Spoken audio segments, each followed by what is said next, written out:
Good evening, my name is Julie Reyes, Chairperson for Community Board 8, for those on Zoom, thank you for attending. We're going to start off tonight's agenda with a roll call. I have building looking into it. See why? It's, no, but it's heat coming up, I can feel it. I would. I was only joking about the fire.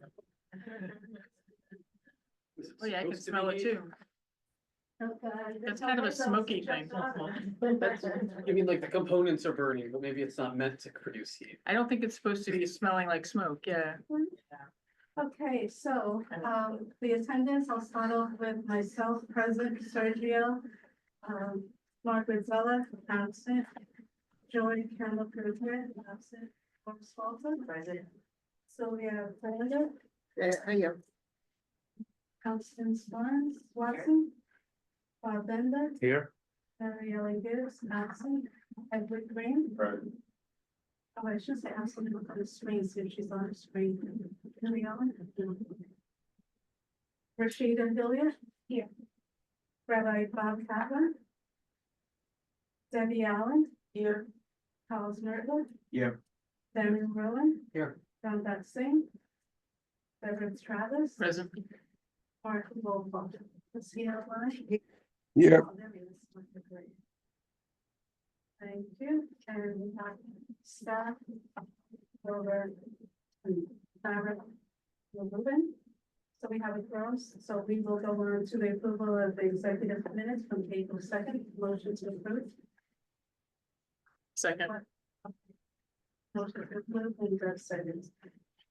Anyone, all in favor? No? Yep. Okay. Okay, so we'll come on to item number 4, the New York City Department of Transportation presentation. Safety improvements on Bailey Avenue, then Portland Park South to 25th Street, west to 25th Street. Thank you for attending our meeting. Just to explain to the exec members, they did present, Department of Transportation did present at the Traffic and Transportation meeting, their last meeting. They also presented in February and September of 2024. They brought up new matters as well for the safety on Bailey Avenue. And my understanding is that there may be an urgency for the board to at least have an opinion, if not resolution, but at least to state something. So I invited them to the executive meeting. They have 30 minutes tops for presentation. So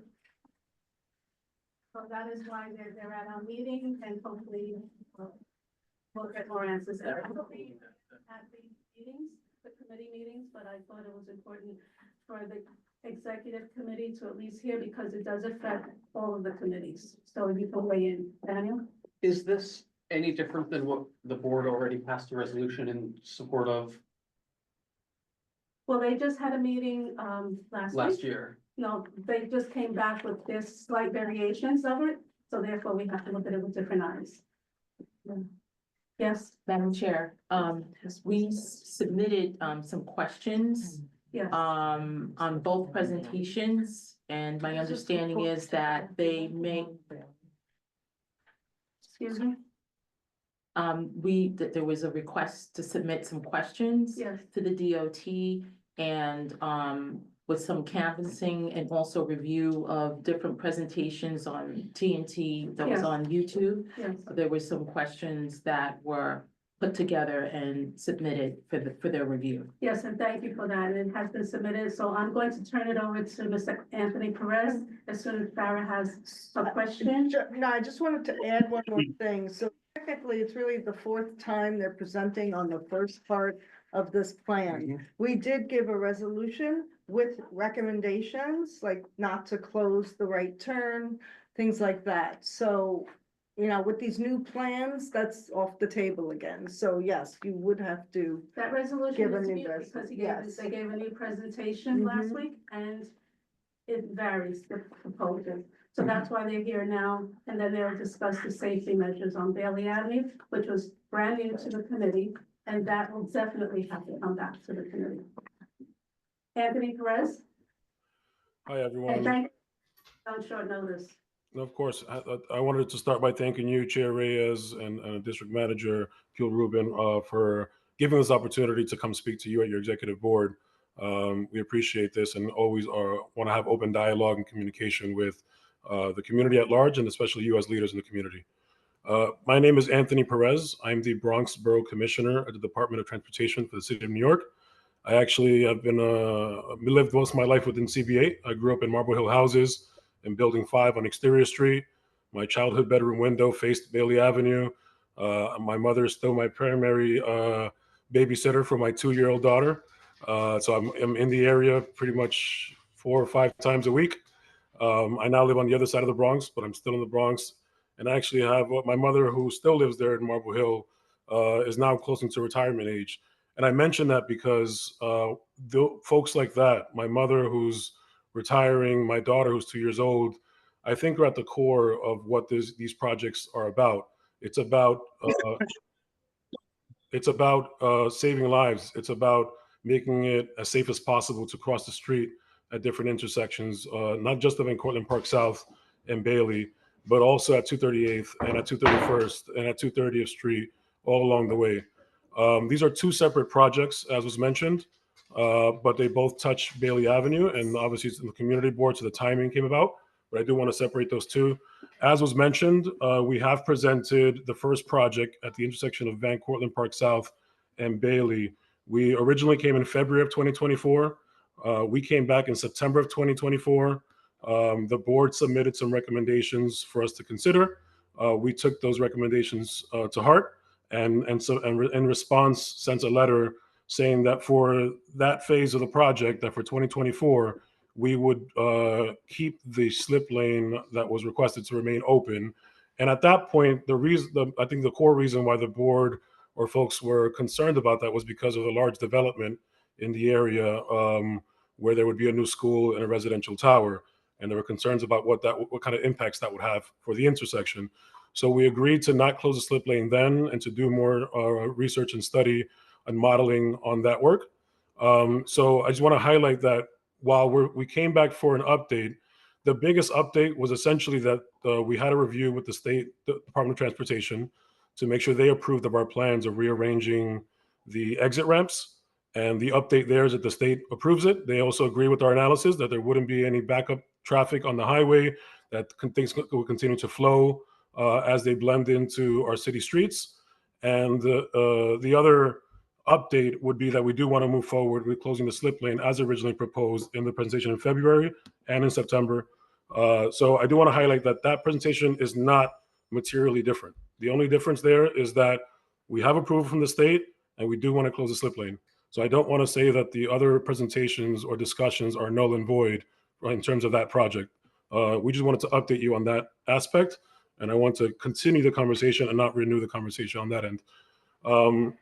In addition to that, we also want to talk to you about the other project, which is a safety improvement project along Bailey Avenue between Van Cortlandt Park South, that same intersection, but going all the way down to West 225th Street. We presented that as well at the April Traffic and Transportation meeting. After listening to the folks in the room and the questions that were submitted by the board and the committee chair, we went back and responded to each and every question and submitted a summary. We actually submitted a 7-page document yesterday, so a little bit, maybe 30 or so hours before this meeting. I'm not sure if the folks in the committee have had a chance to look at it. I can pull that up to have that here as a visual on the screen as we quickly walk through the synopsis of each project and some of the answers that were offered. And I just want to mention that I'm also joined here by several of my colleagues. I have from our Bronx office, we're joined by our Deputy Borough Commissioner, Derisa Cruz, as well as Holly Malone and Renee Luciano from our Bronx team. We're also joined for any questions or comments on the first project at Van Cortlandt Park South and Bailey. We're joined by our colleagues from the Public Realm team that include Mary and Dan. I think many of you have met them before. And for the second project for Bailey Avenue, we're joined by Chris Brunson and Nathan Albert, who can help answer questions you may have on that project. as I mentioned, I'm going to quickly just share my screen for the visual reference as we talk. Here is the letter that we submitted yesterday morning, where we reference that we've presented, that these presentations are publicly available on our website, that the recordings for each of these presentations are on your YouTube page. We have it linked as well to each of the presentations for the different dates for the project. And as you can see here, the major improvements for this first project are redesigning the Major Deegan expressway ramps and installing stop controls, crosswalks, and installing new sidewalks and a two-way bicycle connecting to Van Cortlandt Park South. I'll give you an extra visual here just so you can see the summary page from one of those slides. So you can see here, we want to finish out building out the sidewalk that we already started last year. We want to reduce crossing distances as people walk into the park across these highway exit ramps. We want to create a bike connection that goes straight into the different trails and the bike routes that are within the park. We want to realign the ramp so that it comes off in a different angle and makes it safer for crossings here as well. And of course, this is the slip lane that we're talking about here, that in 2024, we agreed to not close it then, but we came back with this update saying that we really believe that this would actually be incredibly safer for pedestrians crossing the street, including the students and the residents that would be coming to the neighborhood as part of the development that's a block away. But also, as you see in the letter that we submitted, one of the concerns that were raised was what would happen to the traffic and the vehicles that are currently using that slip lane. And as was noted in the letter itself and the chart here, because of the additional space that's allotted in the redesign for queuing vehicles, this would actually be better for all users, including drivers and pedestrians and cyclists, if we were to close this slip lane, and it actually would not create more of a backup or in any way negatively impact the traffic flow of that intersection. We also had concerns raised at the meeting about whether trucks would be able to finish making the turn smoothly outside, coming off the exit ramp and getting onto Van Cortlandt Park South. And as mentioned in the meeting, we offered screenshots of our modeling software where we do what's called an auto turn analysis. We look at the biggest allowable vehicle on a city road or a highway, and we make sure that those vehicles could actually make those turns, both coming off the highway here onto Van Cortlandt Park South, and also making the right turn. If we were to move forward closing the slip lane, they could still make that turn, including fire trucks and larger emergency vehicles and trailers as well.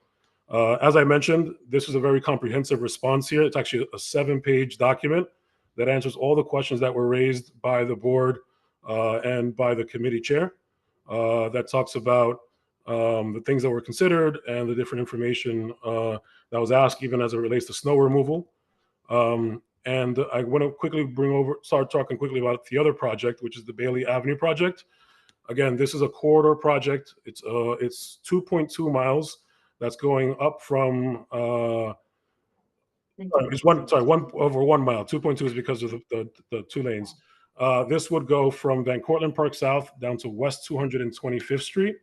And this project will ultimately really address the real concerns along Bailey Avenue, which frankly has unacceptable numbers of killed or severely injured traffic stats.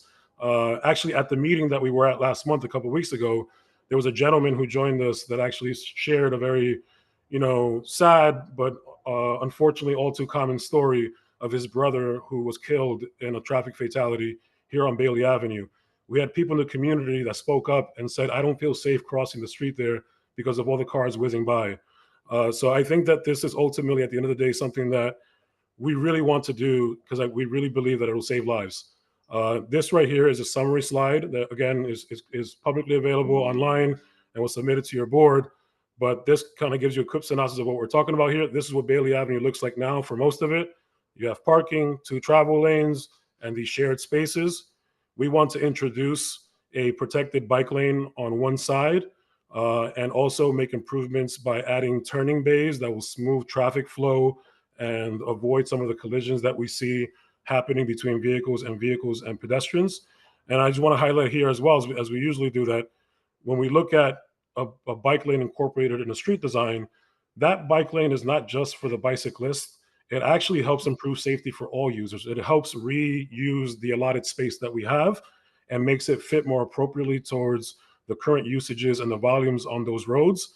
And so this project really holistically helps make travel smoother on vehicle. It makes it safer across the street. It makes it better to have bicycle connections that connect directly into the greenway. And I figure that some of the questions you may have are similar to what's on the project. Again, I don't know if everyone has had a chance to review that document that was shared, but I do want to leave enough time to have this conversation, answer any additional questions you may have, that either we can go refer back to that document, or if there are different questions, we're happy to answer them here too. Okay, thank you. Just for the first part of your presentation that you gave last week, the northeast corner, it was raised by, actually the past board member, David Gilman, about the crosswalk, a possibility of having a raised crosswalk. Can you just address that? I haven't had time to look at the documents you sent back. Yeah, I mean, I'll address that. To do that kind of analysis takes quite some time, so it's still pending at the moment. We can move forward with most of the project as proposed, and if feasible, we will add it in. Obviously, we very much want to do that as well, but I'm not entirely confident that that will meet a lot of our criteria and requirements, namely thinking about the way water flows and the way that trucks and larger vehicles will maneuver through that space. Obviously, it's designed to slow them down. It's a great idea, but we can't violate a lot of our requirements. They're there for a reason. So that's still pending and probably will be for quite some time. Okay, and also in that same area, the northeast corner, possible a light. I think one of your staff mentioned that it could be a possible, what do you call it, lead pedestrian signal, that you would look into that. Is that still on the table? At the same crosswalk? At the same crosswalk, a signal? Oh, wait. The lady mentioned when she's standing at the northeast corner and she's going south, to possibly put a light there, and someone in your staff said that possibly they could have a lead signal, a lead pedestrian signal, that you will look to implement it. The northeast corner of the intersection of Van Cortlandt and Bailey. Yes. Yes, big Van area. Okay. Cortlandt Park, South and Bailey. She's Great, next yeah. to where we want the raised crosswalk is, but she's crossing south. Understood. I was making sure I got the right spot. Mary, do you know if we have an LPI in there? Pedestrian can go first. You We, said you will look into a pedestrian, a lead pedestrian signal. for the, west crosswalk, there is a, leading pedestrian. We can hear you, Mary. Go ahead. Sorry, there's a fire alarm going off in the apartment next to mine, so I apologize, but, If you have to go, you should go. Yes. but for the west crossing, when the southbound vehicles are going, there is a leading pedestrian interval. So If that This makes is for the sense. Yeah, so- This is for the pedestrian. So yes, I can chime in. So for everyone in the room, I just want to summarize quickly. What was requested was whether we could also add in an LPI, which is stated was a leading pedestrian interval. Basically, what that does is that gives pedestrians like a 10-second head start to get across the street before the cars going the other direction can start moving forward and turning.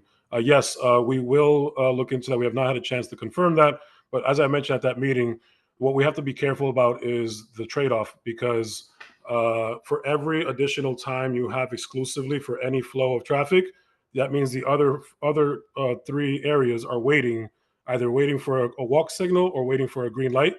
So we just have to do a little bit of math and make sure that if we add 10 seconds here, that's not going to do a 20-second delay on the other side of the street.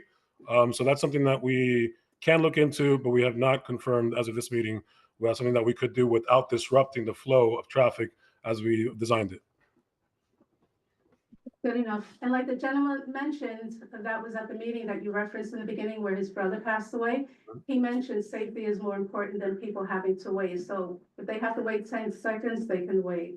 And then on the second presentation, You mentioned that, I don't think you mentioned it this evening, that there will be 46 parking spots taken away. Does that mention something? Yes. Okay. And I- We do address that in the letter as well. And for those that weren't at that previous meeting, our response to that was that this is over 1 mile of a corridor. It's one of the largest projects that we do. And if you look at, generally speaking, a mile itself is almost 20 blocks, but these are pretty big blocks here on Bailey. So if you actually go on Google Map and count them, I counted about 10 or 11, depending whether you count some of the half blocks. So if you divide 46 spots by about 10 or 11 blocks, it's about 4 spots per block. And essentially those are mostly at the corners for daylighting to make it increase visibility, and also along driveways to make sure that the homes there can still get in and out of their homes without having issues. So I just want to at least contextualize that to say, yes, it is 46 spots, but it's 46 spots very spread out over a long corridor. And they're not just removed by taking a whole street of parking. They're very surgical and specific at corners and at driveways and at areas where they're needed for the design, specifically for safety improvements. So we're not choosing removing parking for a bike lane. We're removing some spots for safety improvements. Anthony, And just turning the to bell- add, can I just add one thing to that too? I know Sure. there was conversation about the area around 238th Street, especially with the parking removal, and just it's in our letter, but there's only 2 to 3 spots in that whole that intersection. So that was something that was specifically asked about in the last meeting, and we got that number, and it's a very, very small amount to add safety improvements, to add visibility for turning vehicles at that intersection. And making Bailey Avenue into just one lane. So I will turn it over, Daniel, then Deb, and thank you for your responses. Okay, you gave the time and saying it'll be actually more efficient for the people on Van Cortlandt Park South turning right onto Bailey without the slip lane. Is that at all taking into consideration, or did you look at the people coming down Van Cortlandt Park South that are making a left onto Bailey, who now have to like balance not colliding with those people, whereas today a car turning right in the slip lane can do so simultaneously with a car turning left because you're turning into parallel lanes. And the slip lane allows that, and that happens every single day. Whereas now they have to go one at a time because they're sharing the one lane around that big right turn and the same left turn. Understood. Yeah, Okay. we definitely took that into consideration. The numbers that we showed you is the average for the entirety of the intersection extracted just for that one called a lane group going eastbound. So while we didn't provide those numbers because we just didn't include them in the table, yes, it does include. We spend a lot of time making sure that the westbound left turn is also going to be able to work without any negative impacts. So yes, it will be better for everybody. Will there be a left turn signal for them? I don't want to say this incorrectly. They're moving the left turn signal still exists in this proposal. It's instead of being leading, it's lagging or backwards, and I can't remember. I think the eastbound crosswalk goes first, then the eastbound goes, and then a leftbound west turn gets its own dedicated timing. But I don't want you to quote me on that. I wish I had it in front of me, but I don't have that. Right, whereas today there is not one, like you're adding that left signal. I believe so. We're happy to respond tomorrow, first thing with this information. I just don't have it. And I don't have the software to open that, it's a specialized software. It's not listed anywhere, so that's why I It's was not curious. listed. But Yeah, we didn't go into those details there's so much other stuff going on in this project that we didn't think that was worth spending time on, but clearly we were incorrect. Can I ask just one question on top Sure. about that exact spot? Since we're there. Since we're there, so on that westbound, Van Cortlandt Avenue westbound, when you're making a left, right now the plan has that lane as both traffic that can go straight and traffic that can turn left. And my experience, I mean, that's how it's configured now. And then my experience is that often what happens is that when you're coming from the other direction and you're making a left turn onto the Deegan, that those cars rush because they get surprised by, they don't know if the car behind the car they can see is going straight or making a left turn.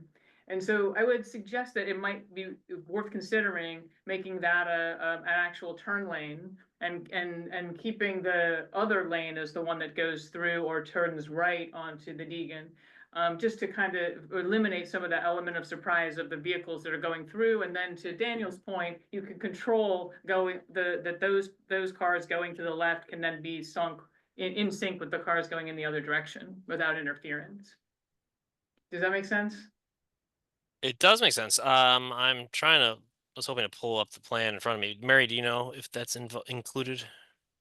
Yeah, it's a left turn and through lane, as you said. We could look into if that would make the traffic analysis better, but and I can pull it up if it's Yeah, I would helpful. suggest that we probably spent so much time on this that we've probably optimized the intersection Mhm.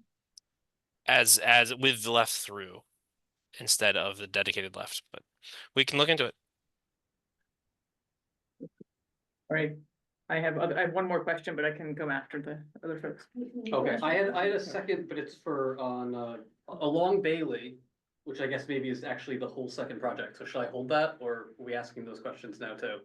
Do the first, yours is on the first as well? Mine is also on Bailey. I have one more question on Let's do Bailey. the first and then we'll come to the second. I'll come back to you then. Okay. Thank you. So Deb, Ed, and Brad. Brad. But mine is also on the Bailey Avenue, the second part, so. And So then we all I- can vote. Just a second. And vote. Do the first, do the first. I already asked mine, yeah. You and then Farah. Okay, so, good evening. I take the 10 bus pretty much every day during rush hour and go down that hill. And we make the left and there's no left turn signal, and certain days are worse than others, but one day I was on that bus for 25 minutes from Orloff Avenue to the spot you're talking about. That's 1.5 blocks, 1 block, 25 minutes stuck on the hill. It is a complete, I don't even want to say the word, cluster F in that area as it is now. And to remove that slip lane would be disastrous. It's disastrous already. And adding that island that was added to make sure that the bus has one lane and nobody else can go around the bus is part of the problem that has caused backups. And cars are jockeying for position, and we were literally not moving several days on the bus to where the point that it needs a traffic cop over there. So I just wanted to point that out. I think any removal of space for cars in that area would be a disaster for that area, because it's already a disaster the way it is right now. That's it. I just want to, can I quickly respond to that? I think, again, I understand the concerns that folks are raising about what this means for drivers and bus riders too. But I also want to highlight that at the core of this is also improving pedestrian access to the parking of those intersections. The main reason why I want to close this slip lane is because right now it is unpredictable to cross that section for the slip lane. It's uncontrolled. Cars are whizzing by and making that turn. You don't know when a car's coming or not, when you're going to find the gap. So while it may take a little longer on some days, and I experience that sometimes too. I think part of that is the driveways on the left side as you're coming out there. Sometimes people are coming in or out and doing not good maneuvers that delay traffic of human error caused issues. But again, closing that slip lane would make it much easier for someone to save across the street because it increases the predictability of the intersection. But Thank you. I do want to acknowledge your comment, and I thank you for that feedback. Thank you, Farah. And visually, I was imagining the same area, the slip lane headed east on Van Cortlandt Park South. It's always been, I guess, 2 lanes. One where it ends up being a left turn to the Deegan, the other where you can either go to the slip, make a right, or continue straight. But now, that was my confusion. I was thinking it's still gonna maintain as a 2-lane thing, but you're making it now into 3 lanes? Is that? They're taking out parking. So now there's no parking but you can make the right on the one lane and there through traffic can still go through without having to wait, right? So that clarified it for me a little. I didn't realize that till just now, till you showed that. Yeah, So thank you. the rearranging the lane configuration basically adds dedicated space for those people that want to make that right, and that elongates that queue space as well, so that you're not just all backing up trying to go straight or turn right and sharing that one lane, and then everyone figures out what happens when you get to the corner. Now you can separate, and those that are going right towards Bailey can do that. Those that are going straight can do that as well, and those that are going into the highway can do that separately. Thank you. Now we're gonna go on to the second. I have a teeny The question. first one? Yeah, Okay. related Okay. on what Ed was saying. So, because you were talking about in both directions on the bus. For the 10 bus going, I guess, east or north on Bailey, now that you built the island there, are you moving that bus stop in the future? Or is the bus stop staying right there where when the bus is there, it's fully blocking anyone who would be going right and up the hill? Where you used to be able to pass a bus, now there's an island. And so basically the light could change, the bus pulls over, you sit behind the bus for the entire light, then the bus just pulls up to a red light, and then you've wasted an entire light cycle because it's impossible to go around a bus. Because the bus stop is like all the way at the corner of where the light is, rather than set, I don't know, before the parking garage it would have to be or something. As part of this project, we are not relocating the bus stop. That does not preclude it from being relocated at any point in the future. But at this point, we are with that island going to relocate the crosswalk to the east of the bus stop will be relocated to the island. And when that happens, we are going to take the bus lane and the move that east right hand turn lane out of the signal, so it will no longer be a signal cycle that you're waiting for. It'll be a stop sign, and you'll stop if there's a car or a pedestrian, but otherwise it will process faster. So when we're done, we don't have to worry about that issue that you've brought up that exists today. Thank you. Bob? We're going on to phase two. Good.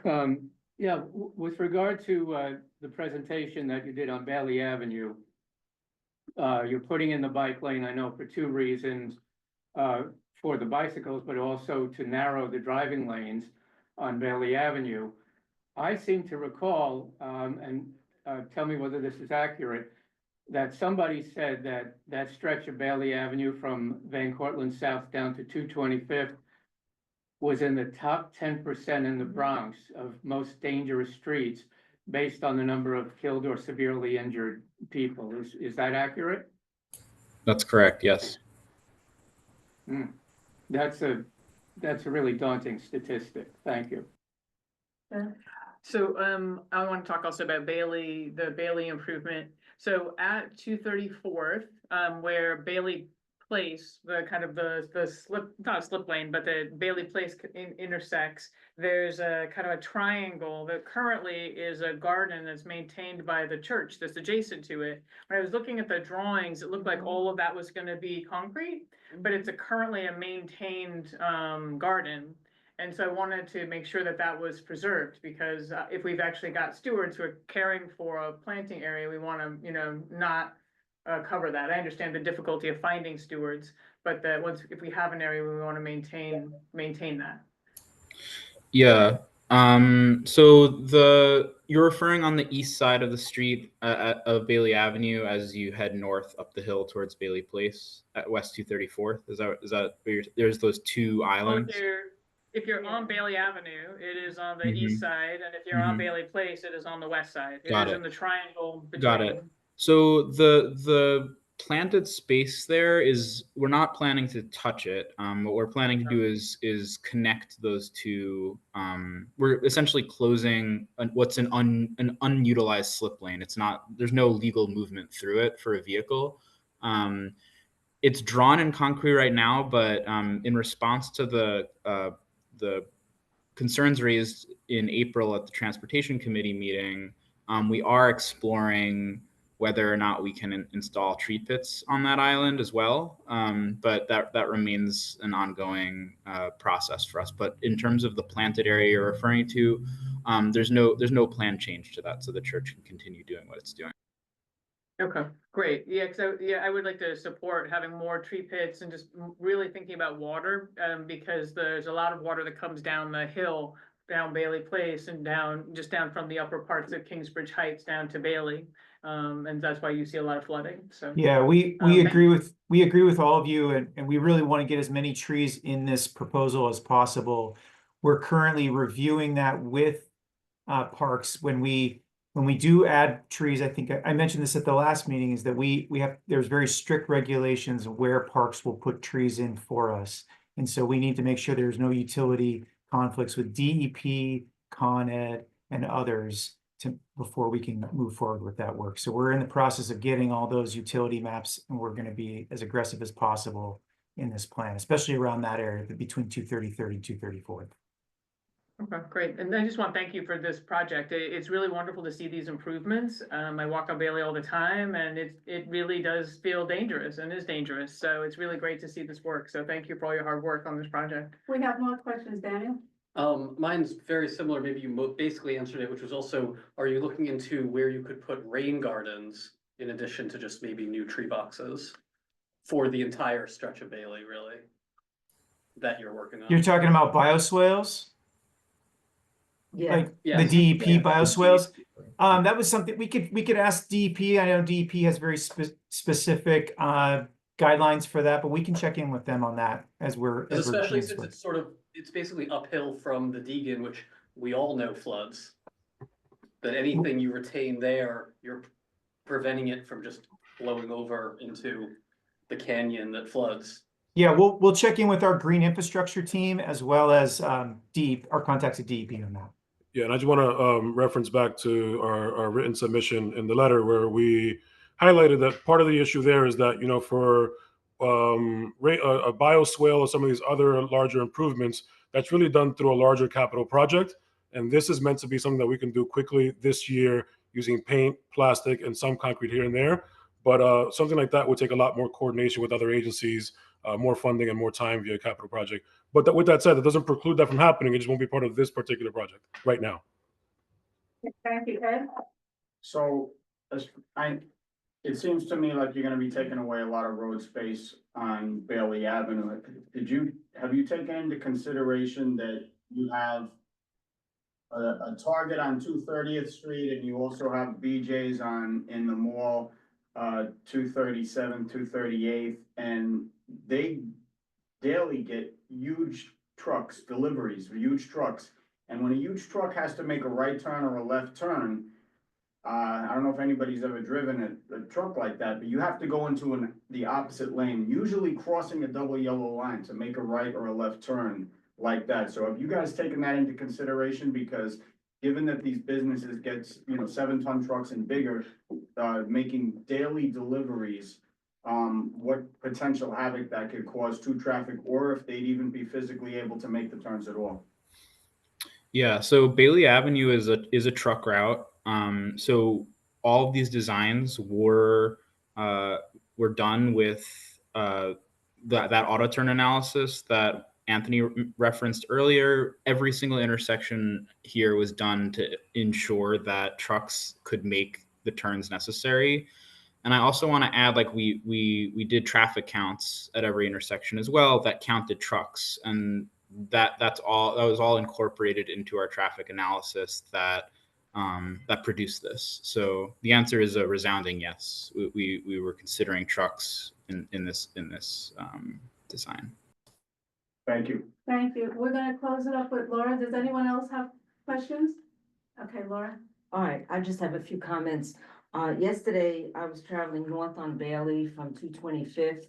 It's around 5:30. There was a huge stretch of cars waiting to get on the Deegan. So that was, just huge. And then if you close the traffic, remove the traffic lane, there would be 100% gridlock right there. I mean, I was like, wow, look at this line of cars waiting to get onto the Deegan. I wanted to say that, I don't think there was enough community outreach on this plan.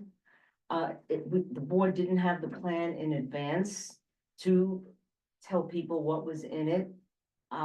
Considering all the businesses, the apartment buildings, the denseness and the enormity of this plan, which is not to say there aren't excellent elements, particularly on the intersections. We have to make those intersections to 30th, et cetera, et cetera. But when you remove travel lanes, it's huge. And perhaps some of the improvements could be done with paint, less cement, and, you know, it's just, when you have that congestion and you have that pollution from the congestion, just what I saw yesterday, and I said, how are they closing two travel lanes here with this situation? So I just want to make those comments, and then I think that, this board has been frustrated in the past when we haven't had enough time with a plan in advance to give to the community, not the day of the public hearing. And that you should come back. So To I want to, can I have a start public, first? there Okay. should be a public hearing, another public hearing, now that the plan is circulating, so that people have more of a chance to talk about any impacts. Thank you for that. I'll chime in first on the outreach, and then I'll pass it over to Nathan and Chris to talk about the lanes. In terms of the outreach, I mentioned in terms of I think the other project is an example of the work that we're willing to do. We came back at least 3 or 4 times, giving multiple presentations and feedback and letters back and forth. Our 7-page letter here, I think, is a testament to that willingness to have dialogue and conversation.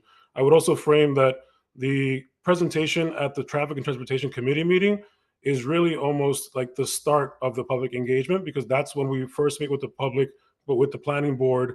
The meeting is then posted on our website, publicly available as well. At the request of this board, the district manager also flagged the need for Spanish translation. We're going to have both those presentations in Spanish as well on our website. And the outreach doesn't end here. This is actually when it really starts. Oh, sorry, let me just finish. What we do So is actually, there will be another public hearing, that's, no. there will be. So we presented, we're coming back to here to present again. Our presentations are online, but additional outreach is not just at a public hearing. We're happy to do additional conversations with folks. We do something called a What's Happening Here flyer. So we would post that all along the corridor on all the poles. We distribute them at the intersections. We can go with you to give them to business as well and talk to them. We wouldn't actually start this project if everything moves forward until later this month. So we have all of May, all of June, and probably most of July to continue doing outreach door to door as much as you'd like. So I wouldn't judge the scope of outreach for this project just based on the fact that we did one presentation 2 weeks ago to start the conversation with you as a community. Well, the reason that I asked him to come tonight, because Farah had been advised that it was time sensitive and that we would have to give some input by May. And since we're not meeting till the end of June, I thought it was important for the chairs to hear this, and the board and Farah sent out the presentations. So now you're saying we have at least until the end of June to give comments on the second phase? No, sorry, let me clarify that. There's 2 different projects, 2 different Right. timelines. The first project at Van Cortlandt Park South in Bailey, that one we really want to get started ASAP, like this month, because again, we've been talking about this for over a year now and doing all these approvals and reviews, and the project is already half down there now. We just want to finish what we already started, and that timeline is really structured because of the next project happening in the area with different agencies, the Tibbetts Brook daylighting with DEP and DDC and Parks. So we need to get in and out to finish our project so they can start their project. That's the time sensitivity there. On the separate project on Bailey Avenue, Before you go on, with the Tibbetts Brook daylighting, they cannot start until you finish your first phase, or at least start?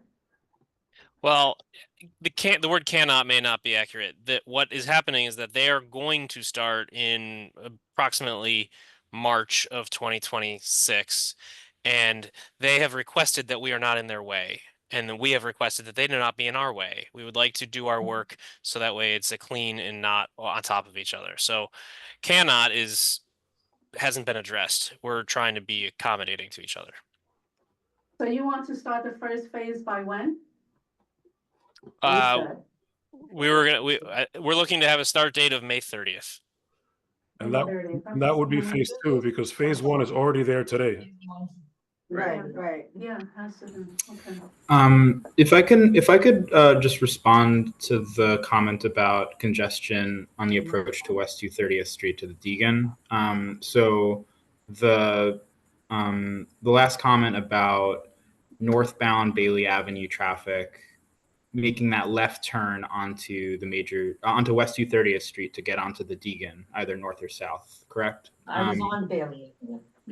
Yeah, so that's a problematic intersection. That is not so we're not reducing. I'm not sure if the cross sections can be pulled up again. Anthony had shown them, but on the approaches to intersections, we are holding that there will remain 2 approach lanes for vehicles when there's a turn involved. So right now you have 2 lanes that are unmarked on the approach to West 230th Street on Bailey Ave. Now the approach will be a through lane and a left turn bay on the way to West 230th Street. So for those queuing vehicles trying to make that left turn, they'll have a dedicated left turn bay, and the length of that left turn bay is something that we work with our traffic engineers based on the volume. So we're going to make that turn bay quite extensive on the approach to West 230th Street, because we know there's a lot of cars that are queuing up to make that left to get onto the major Deegan. So we can sustain the same level of traffic basically on Bailey Avenue, even though we're dropping the vehicle lane elsewhere. On the approach, it'll remain 2 lanes, but it'll also be a safer approach for the vehicles, because right now there might be a vehicle that's in the left lane heading north, but they just want to go straight, but everyone else in front of them is trying to make that left turn. So then they have to swerve into the right lane. Now it's going to be very clearly marked. The left lane is for left turns. The right lane is for straight and right. And we expect that that'll make the experience of being a vehicle at that intersection actually a bit smoother. Okay. And then let me just finish the comment about the timing for the second project. Right, I want to go back to Anthony with that. Okay. So for Bailey Avenue, the time sensitivity there is that the great thing about this project is that we were also able to coordinate this with the street resurfacing project. So we're going to resurface Bailey Avenue. And once we do that resurfacing, we want to paint it once. We don't want to paint it once and have it resurface and do it again. So we'd like to have all this planned and moving forward and scheduled along with that resurfacing, which is happening this summer. And again, given the timeline of the community board, that you all go in recess after next month, that's why we presented in April. That's why we're here in May. If we're hoping to have this conversation move forward, because we're also coming next week to the Transportation Committee to talk about a different project as well. Mm-hmm. So given that there's different projects and only so limited time, that's why we wanted to separate these conversations and come in earlier. And we just want to have these conversations with you in a transparent way before you go on recess, so we don't have any questions lingering over the summer. Okay, so when you stayed over the summer, our board is ending the end of June, so we have time to give you a response to your Bailey Avenue, your safe streets on Bailey Avenue, June 30th? I would request that the board consider these conversations in real time as we're discussing now in April and in May, and we have June. I don't think that we should wait until the very last minute, because we have to plan ahead. We have to schedule construction. We have to schedule markings contracts. We have to put all these things in play, and we don't want to be rushing on July 1st to get something moving at the end of the month. I think, so, Anthony, if I could just give a perspective from the implementation side, one of the important things with the resurfacing that is planned for the summer, we need to do pretty extensive signal work to get these left turn phases in on the corridor. The signal construction is happening at 6 different intersections for this proposal. We need to have all of that work done before we can resurface the street and then repaint it.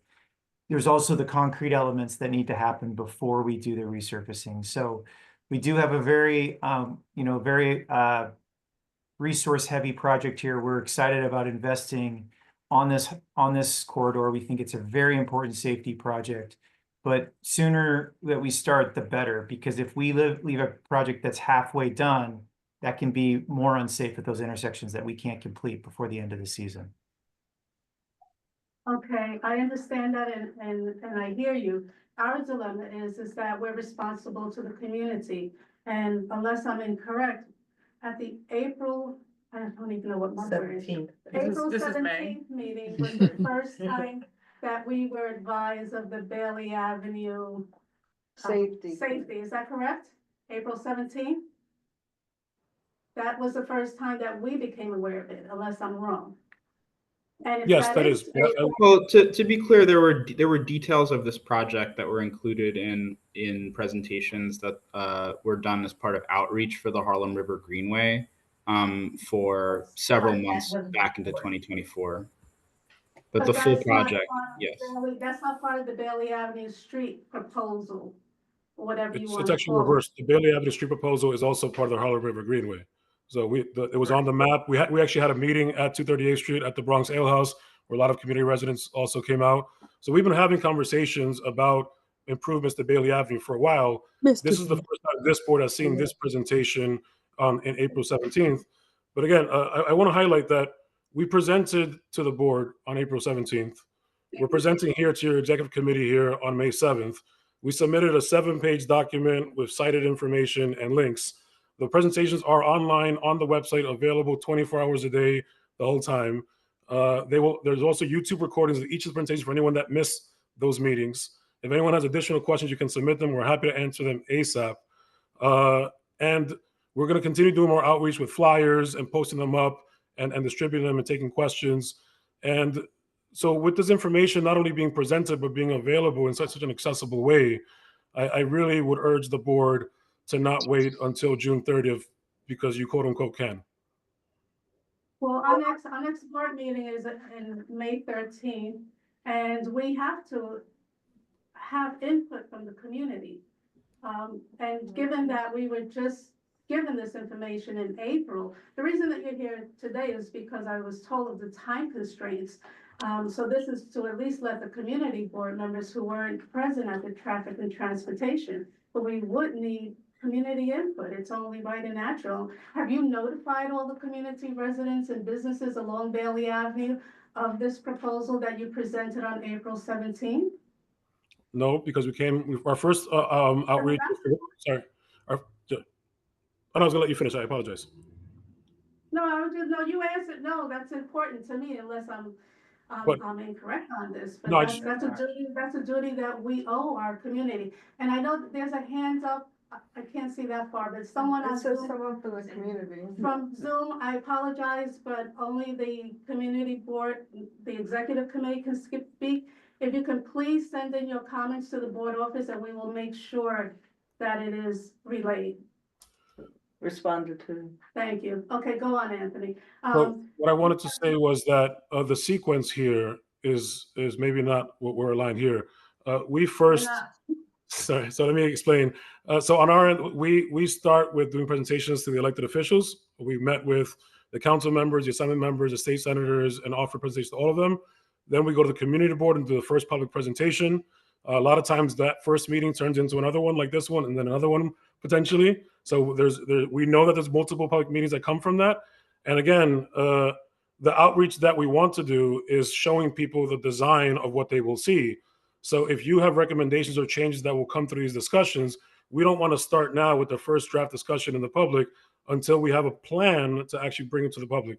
So we do plan to do outreach. We do plan to put flyers out. We do want to talk to the residents along the corridor and the businesses, but we came to talk to you first with the proposal. But because we haven't done that yet, doesn't mean that it won't get done. Yes, also, because you're coming back again to the TNT meeting to discuss this one more time, so they have the second chance that more community members can be part of the conversation. and have input, which is coming up on May, it's either May 15th or May 22nd. It's the third Thursday usually. We're But coming you're back. coming to that meeting, No, so. they want- We will Was be at that that the- meeting. We will be at that meeting on May Yes. 15th. We're presenting on a citywide proposal, and we also, DDC will be presenting on a Step Street reconstruction. That's a project on our behalf. Both those conversations will probably take 40 minutes to an hour each. So that's why we wanted to have Right. this conversation here. And again, you know, with all due respect, I was also a community board member myself. I was the treasurer of Community Board 7. But, you know, we review the information. It's available online. We got on the agenda of the committee in advance, and we explicitly said we'd be putting a bike lane, we'd be putting these things. We asked people to come to the meeting to hear the presentation. We're presenting again, it's online, it's everywhere. So if someone missed the meeting, they have many opportunities to see what they missed.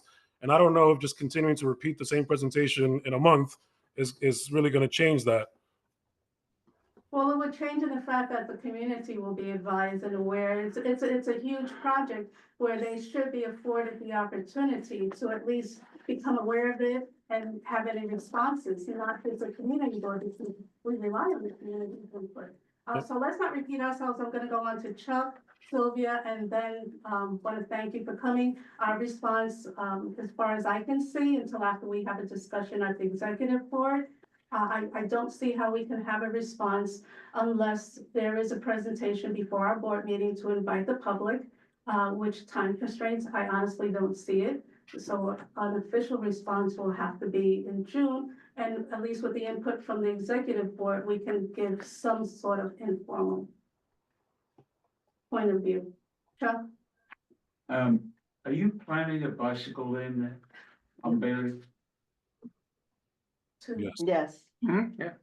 Now, if I heard correctly, and I have trouble hearing from time to time, there's a problem getting the cars through. They back up on the hill, they sit for 25 minutes, they run a risk of jumping tracks. And you guys are actively contemplating adding that to that burden? You're gonna create a wonderful campaign issue, which will be, get rid of DOT. And by the way, I still am a city commissioner, and I'm giving you good advice. This is crazy. I used to be a bicyclist when I was a kid. I was a member of AYH. There are places to put bicycle lanes, and there are places where it is insanity. Forget about the taxes that you get from the automobiles and don't get from the bicyclists. Forget about the fact that you don't actively pursue these issues in direct fashion. But if he is gonna have to wait 25 minutes, because 1 hour from now, there'll be a bicyclist down the lane, they're gonna hang you guys by the you-know-whats, and with my blessing. Thank you, Chuck. And by the way, this is something I've been doing for 30 years on this board. Thank you. So think about it. Sylvia? Thank you. I just want to make an observation as far as the community is concerned. They should be more involved. However, the commissioner said that it's going to be online and people can refer to it. People don't even know that it's happening, so therefore they wouldn't even go online. I appreciate that you feel that you can do that to further the project, but the people don't really know. Therefore, we only found out in April. I know that there were preliminary discussions, but they weren't serious. And even now, I hear that, well, we'll do this or we'll do that. I never got the 7-page letter that you're talking about. I have no idea what's in there. It just came. Yeah, but I don't have it. Yeah. So I should have had it in terms of this meeting, so we could discuss it. You did it because you're a quick reader and you took a copy of it.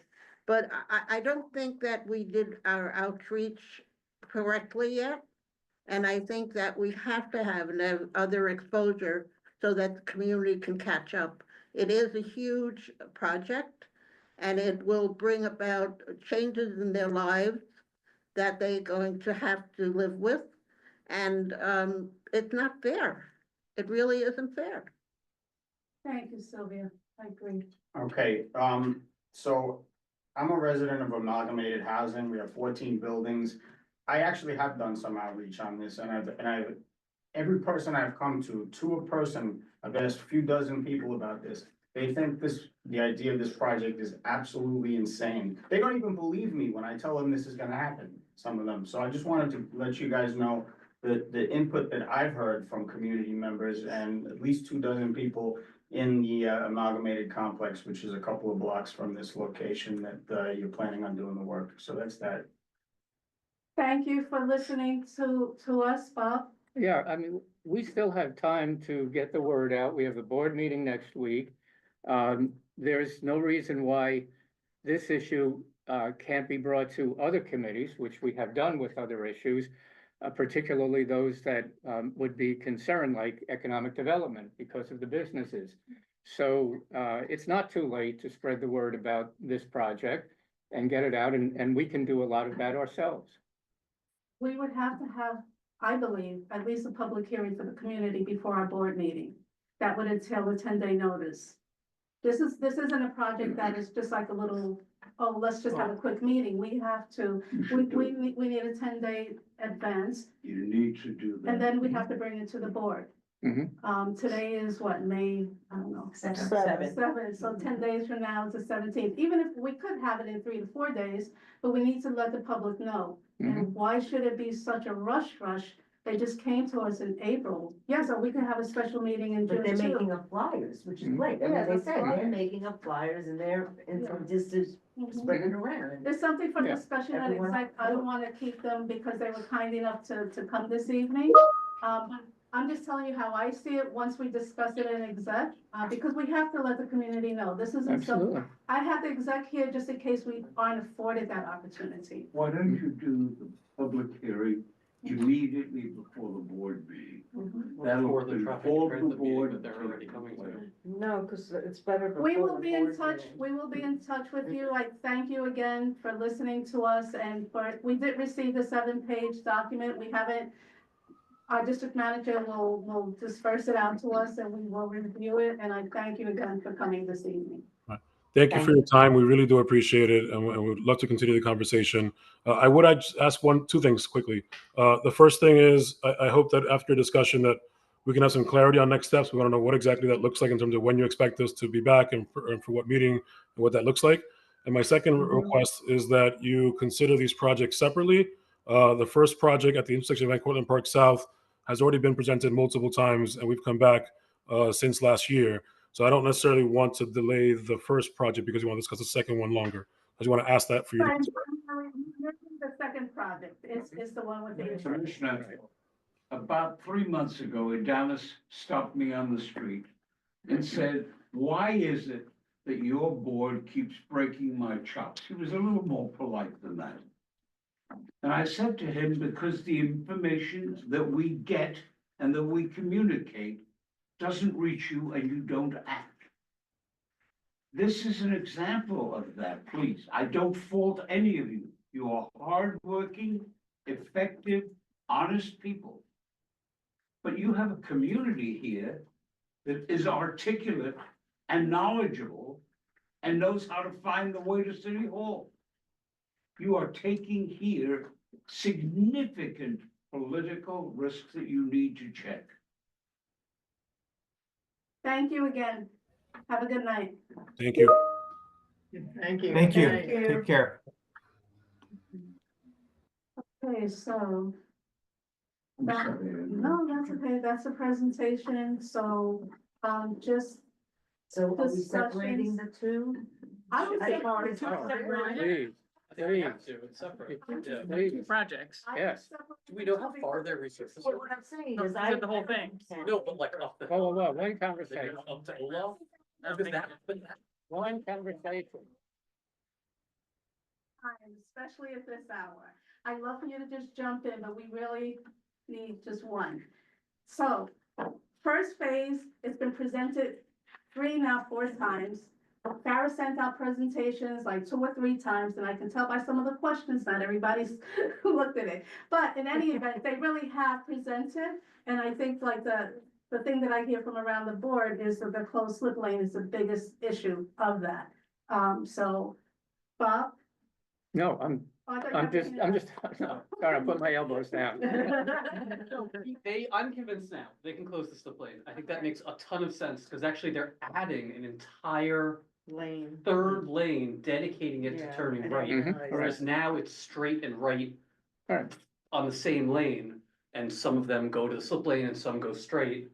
And if it's separated out in its own lane, And when they turn right, it goes into the. and the people coming down at the people turning right are also going to get either a leading or following left signal, which will allow the 10 bus to make that left at a signal where now it never gets a signal. So as you said, you could go a whole cycle and not make it through. That part of it is good, getting. But rid like of actually something. adding the signal will be, I think, That part I will agree. really, really help. When you see the Yeah. presentation is visual and you can see Yeah. how that. And line same with goes. turning the right, going up the hill into a stop sign. Yeah. Right, that's Is great. also really smart. Like Mhm. all of that made this whole, that sounds like this actually will transform the intersection in a way that makes more sense than when you originally picture like exactly as it is, but without the slip lane, you're like, well, that would be dumb, because it would.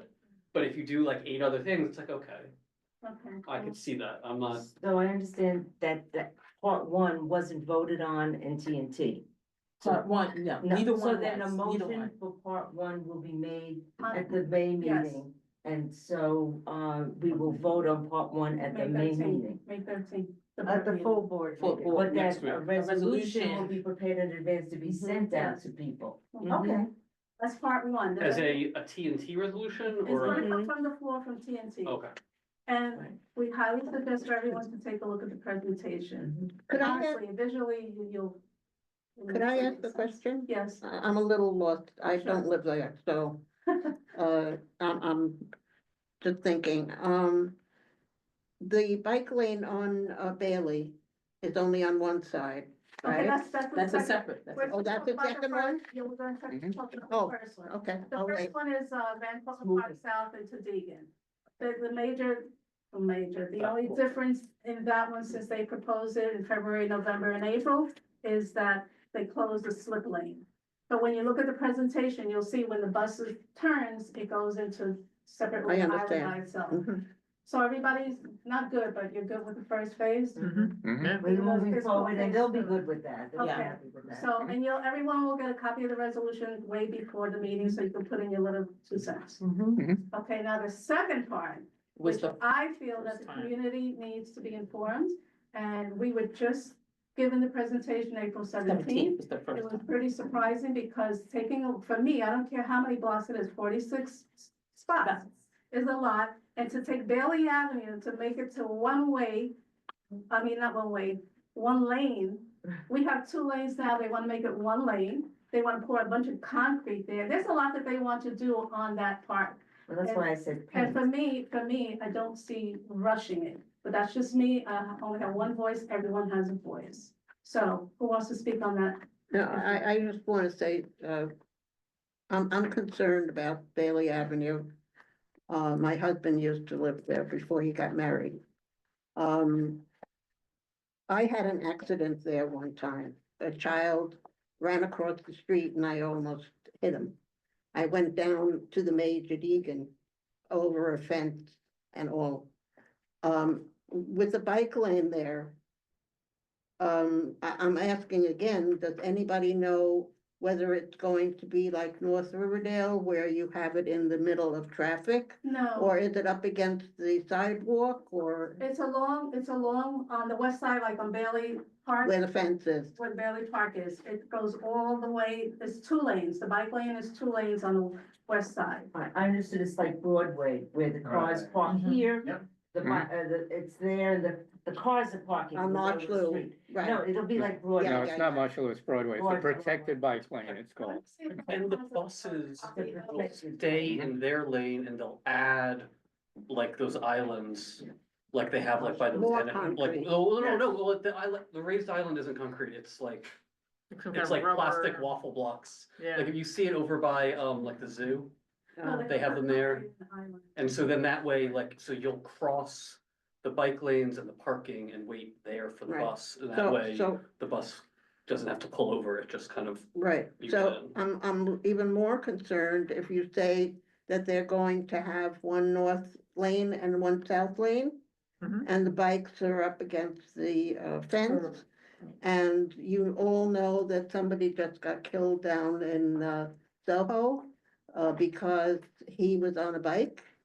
And somebody opened the door of a car and he hit that. And then went into traffic and was run over by a truck. Now, with all the children that are on Bailey Avenue, that to me sounds like an accident waiting to happen. Won't wait long. So the discussion here for the exec, there are two different opinions. One feels we should have a meeting before, like a meeting for the community before our board meeting, which is on May 13th. So that the board can vote on it, or have a meeting sometime afterwards and have a voice in June. I'll go to Debbie and Laura. So, I think it's hard to have this kind of meeting before the main full board meeting, because there's level of detail and some people might need to be caught up. I think it would be helpful, like if it was my choice, I would recommend doing at the T&T meeting, they're gonna be there anyway. So just put it on the agenda as a discussion and vote instead of a presentation.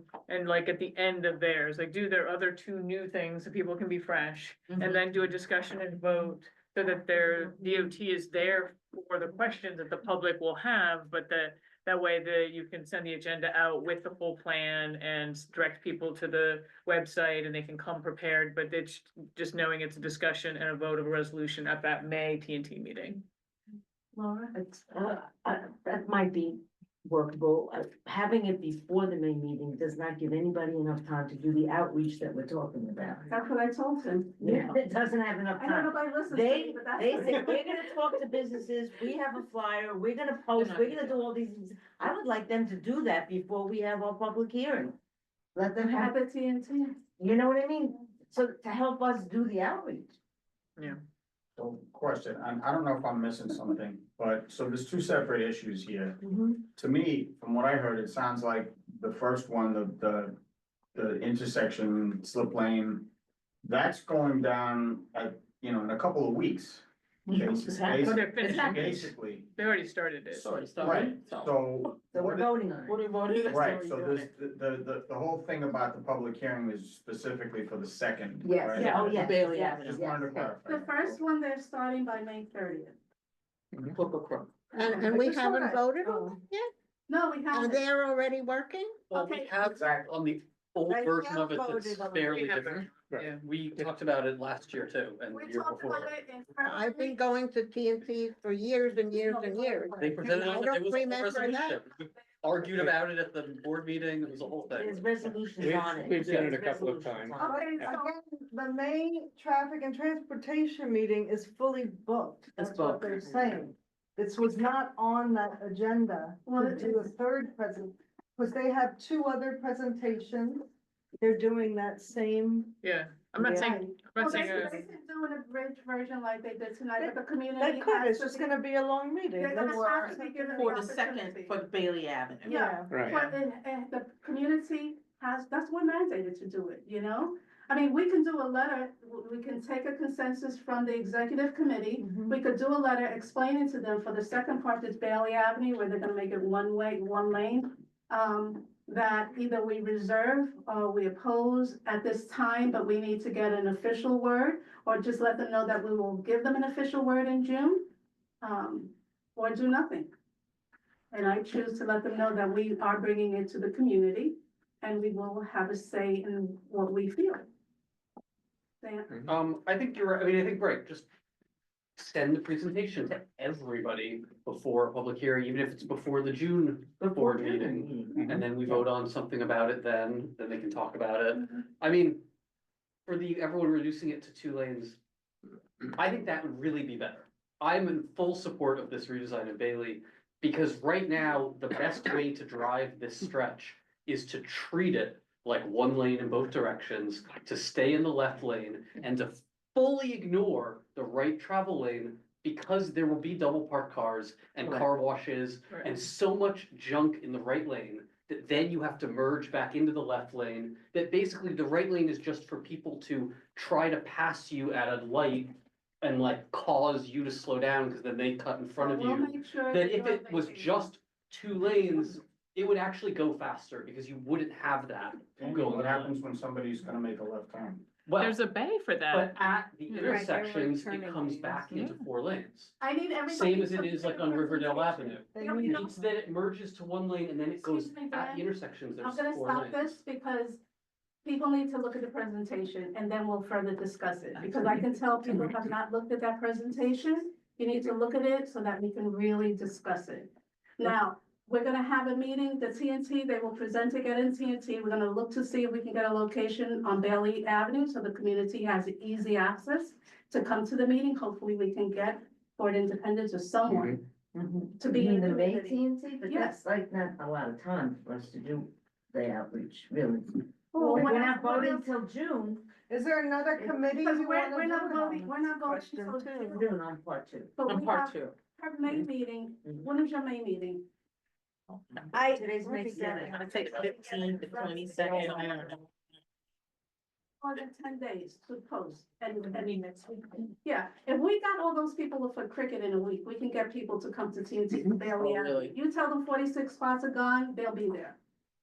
You know? It's May 15th. Oh, see? I mean, it's really, So we're just gonna have to work, you know, because if you wait until June, your June meeting is when?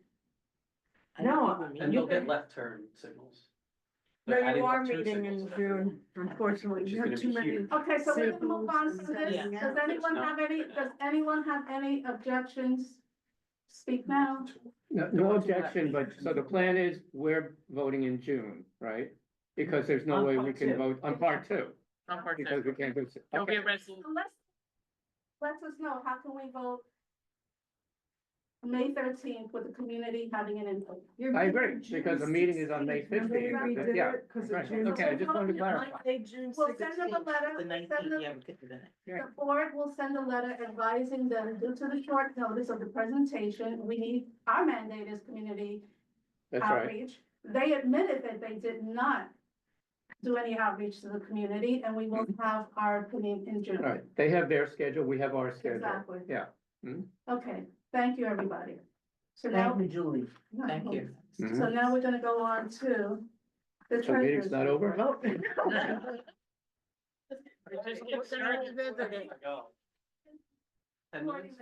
minutes. Yeah. I'm gonna be here for tomorrow's presenting meeting. tonight in place of Julie. I sent everyone the treasure report. You also have copies here. You could see on the report that we have remaining in personnel services, 87,787. In OTPS, the other than personnel is $15,902. You could see, you know, the breakdown kind of by category of what we have. I am proposing a final budget modification to take out the last $1,000 that we have in the category. It's basically a holding category where I can't spend against it. I have to take it out and put it into another category to actually take the money.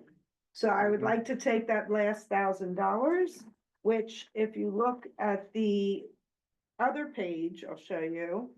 99. Yeah, so $499. Mhm. I wanna take out that last 1,000, put it back into the general supplies.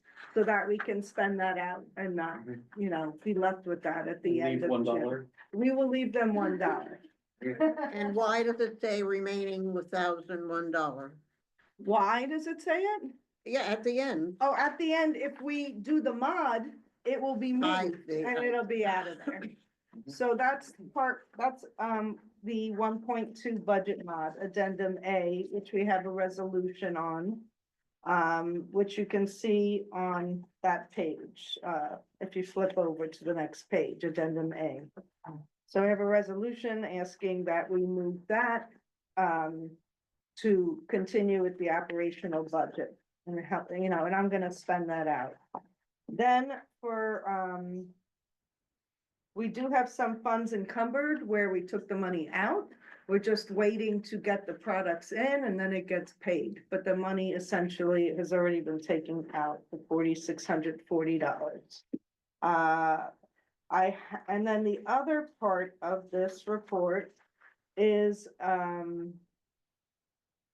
there is a draft operating budget for FY '26, which we usually present in May, to go over, and we vote on it in, I think in June, or we vote on it in May. And then finalize, it's gonna be our budget for next year, basically. It's a projected budget. We did review what we've done in the past few years, and it's very similar. Last year, it was actually less because we had a situation where we were holding some funds in case we needed it for other things. This year, we're going back to what we usually request going forward. So that we have a resolution on as well to see if we can approve that going forward. Could I ask a question? Of course. In 406, you have professional services contractual. Yes. What kind of contract are those? It's not the cleaning. It's intern. That's Oh. that's the intern column. So I see. professional services, she's a paid I see. professional. So Okay, that's what, that clears it up. yeah, and that will be paid out in June to the end. That'll be zero at the end. So do we not have to hold that money anymore? We do not. I mean, we only have next month. Oh. So we really hold that money in case we need it for unexpected things, and then we know where we have to. Oh, put no, it. I didn't mean that money. Which money? We're going into. We're going into executive session, yeah. Oh, yeah. Mhm. That's another, we'll talk about that later.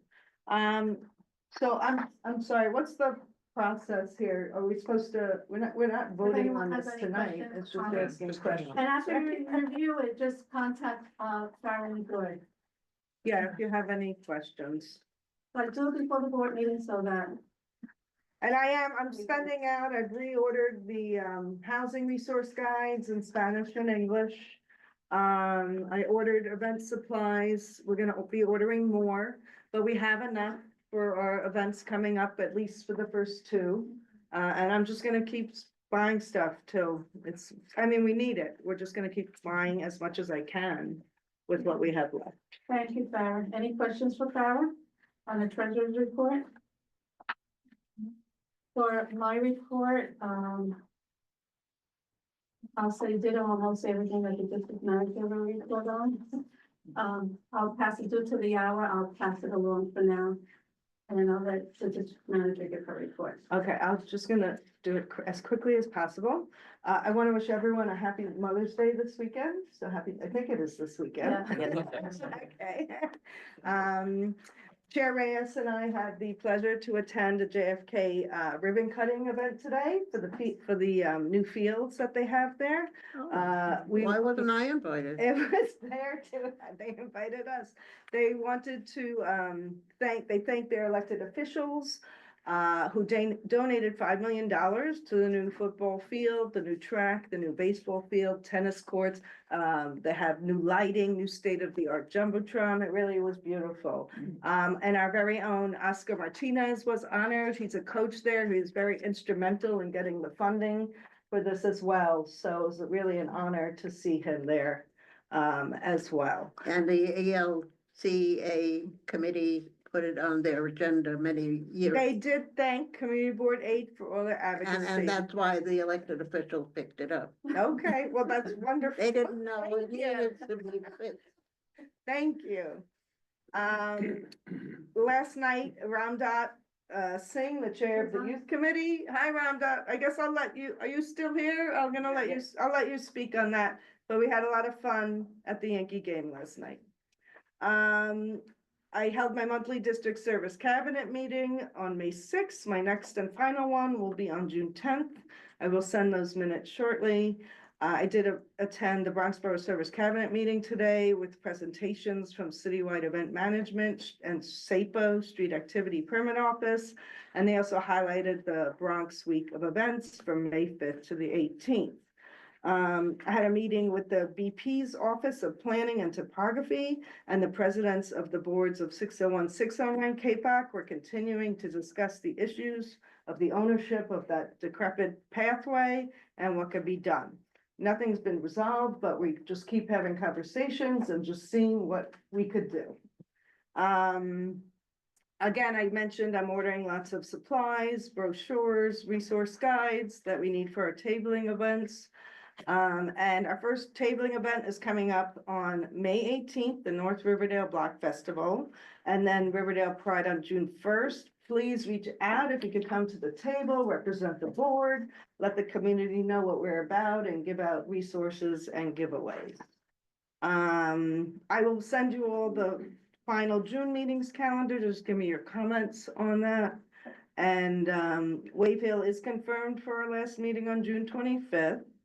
And the last official day we have with our intern Deontay Dewar is May 9th, but he's also going to join us at the block party to help out at the table. So thank you, Deontay. And that is all for me. Thank you. And this evening, we went to the recognition court. Do you have to show them up? But I have a picture. Well, she'll bring it in another time. There's a certificate that the bar president gave to the community board. So it was a nice event. It was before this meeting. So we'll go on to the committee chair reports. We'll start off with land use.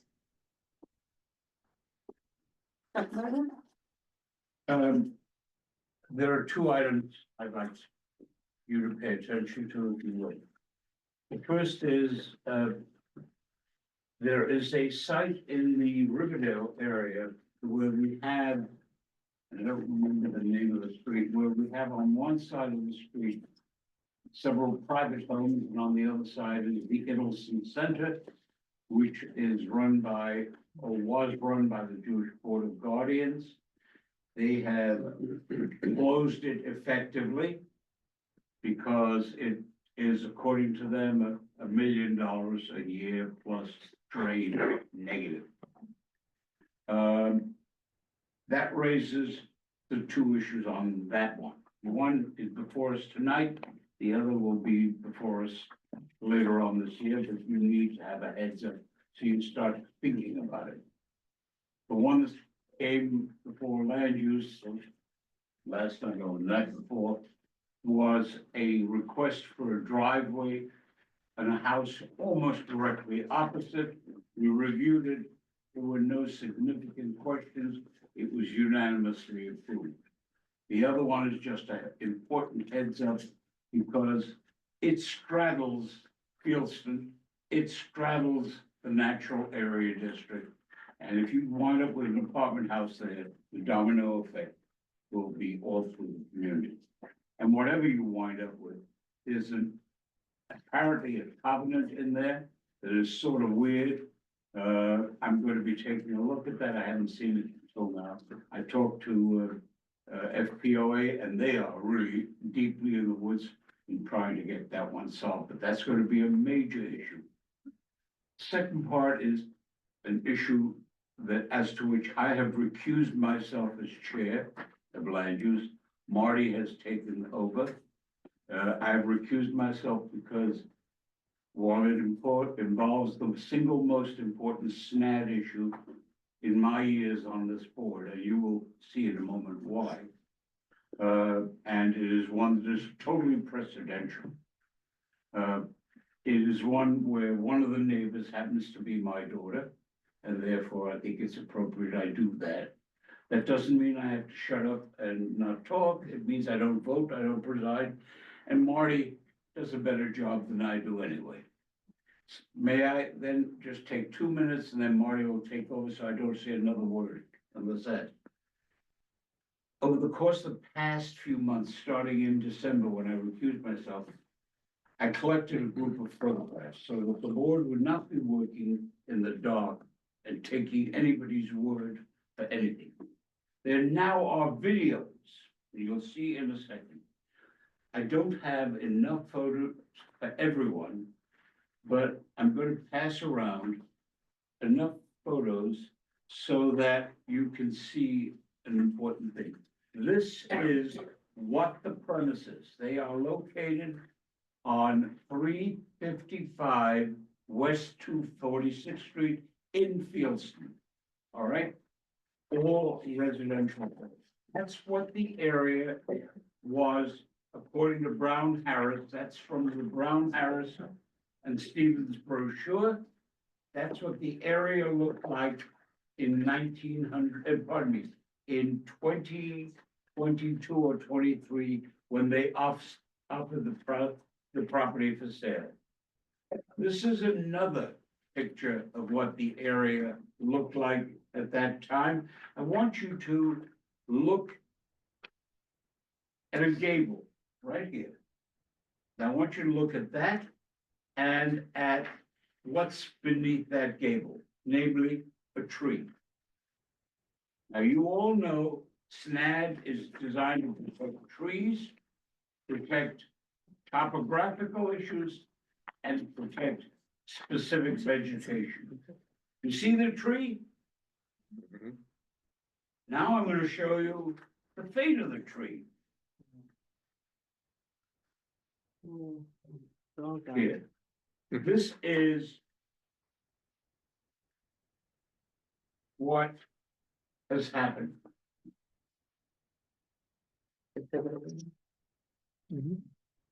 You see both the topographical digging out.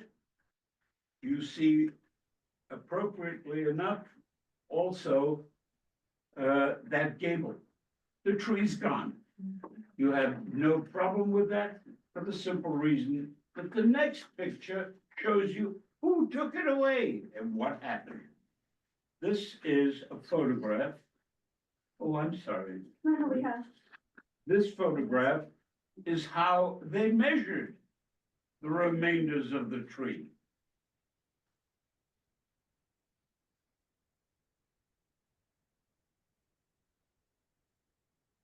I'll tell you in a moment how we came by these photographs. The gentleman who took most of them is online, by the way.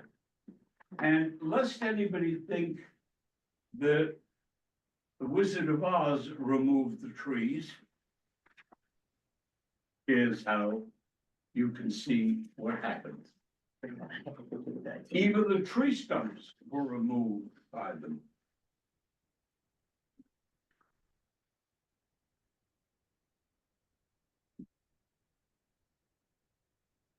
And here is what it was before an event that will come in just a moment.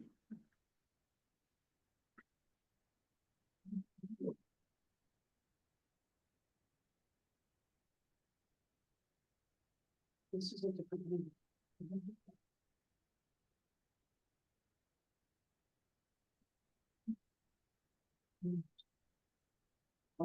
With that said, let me show you now what has been put in the place of trees and topography and the like.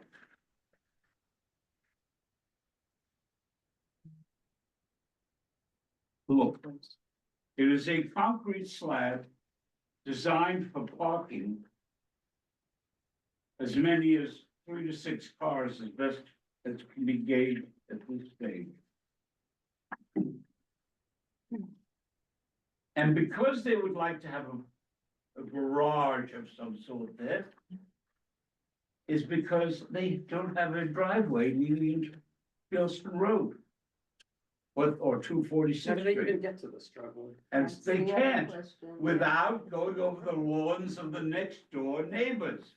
So there is an ancient 120-year-old easement that has either been extinguished or taken by adverse possession over the years. And they have decided they want access to the easement. But if you look at the early pictures that I showed you, and I'll show you some more in a moment, yeah, What year was this? Lisa? that is 2022, 2023. Oh my God, right? So look. And they have eliminated the steep slope coming down to that property. And this is who and how and what and when. So now, this is not the only part of the site that has had this kind of devastation. There have been trees planted in the area for decades all over the property. If you look at the second picture I showed you, and indeed the first, you'll see all the trees. Well, let me show you what they did with the trees. They chopped those down too, all the way across the back of the property.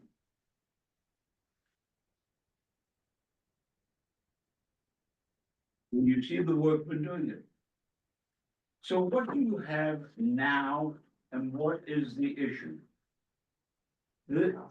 We spoke to the people who are doing this. And when they came to the board, the first time in November, we heard from them, it was a request. There's an owner whose husband is infirm and is disabled, and given my wife's condition, I am more than sympathetic to the point. And she says, well, we can't get to the property with the stairs coming up from 246th Street, so we need to have a driveway. Sounds reasonable. The question, why not put the driveway in the front of the building in place of the stairs or alongside of them? Well, this is a better way. So instead of doing anything, they decided to put this in the back of the building. And in order to do it, the last picture I showed you shows two facts. Let me show you what they are. You notice the slope that is here. This was a real slope. There are walls and drops between this and what is the concrete slab. So in order to do that, they got to remove even more of the slope, because you can't go from down below up to the easement, which is 3 feet higher than the slab. Now, I don't know any cars, maybe the Hummer can fly up a slab, but you just can't do it otherwise. So A lot of what would you like the committee to, what is the committee to limit this? Well, let me jump in and tell you at this point, I must turn it over to Marty. He has a resolution that was approved by land use unanimously. Marty? Well, Chuck has told half the story very well, and I want to make sure the resolution before you understand has two layers. The most important layer for the board is that when Chuck indicates the violations of SNAD that have taken place, we have a Department of Buildings who couldn't care less. As Chuck has pointed out in his pictures, unless they come and actually see the tree being cut down, the tree never existed. So if you have a picture of a tree and they come and see a stump, they can't put two and two together. Nothing was going on, no violation, no work being done for years. One more example of that is Chervier, when they were clearing the area just north of the home, trees just disappeared day after day. And when DOB finally showed up, there was no work going on. How can you, the pictures we don't believe in pictures. We have to see it going on. So if you have a picture of a tree and they had a view of a stump, as far as they're concerned, it never happened. So DOB is our problem. Department of Buildings is required under the SNAD law to be the agency to not inspect, but to enforce SNAD law. They couldn't care less. And if you recall, City of Yes, housing, the one that just went through, the Department of City Planning wanted to wipe out the whole concept of SNAD. And so we're not getting support from them either. So the first layer of this resolution is we are not getting city support that the law says that we should have. But to say we're not getting it requires that we give an example. And that's the second layer. And the example is all the information and photographs that Chuck has shown you on how there are trees, there were trees, now there are stumps are gone. Concrete has shown up. New construction has taken place. And DOB sees absolutely nothing. So the resolution before you, which in concept was approved by unanimously by the Land Use Committee, Does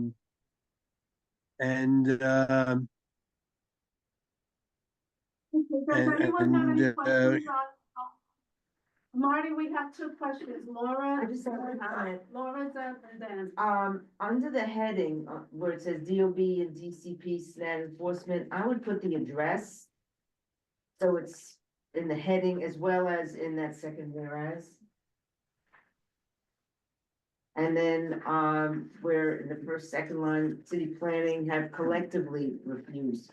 You have collectively refused. That's it. Okay. Yep. Deb? I just wanted to raise that, I'm sure there is an older photo of the front of this house, but I don't think this is the front of this house. It's not. The windows don't match, It is, this is a different than this. In terms of the the slab is directly in front of what you just touched a moment ago.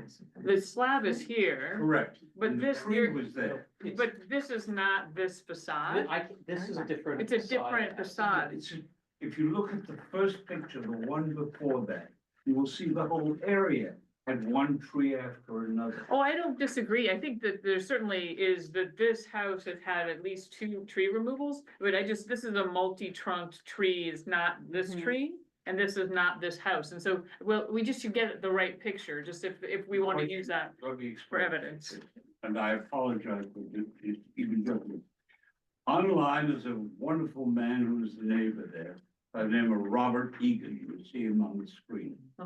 Most of these pictures were taken by Robert, other than the ones that were in brochures like Robert. Right, just the old one is the only one that I think we only- need to Okay, get so through.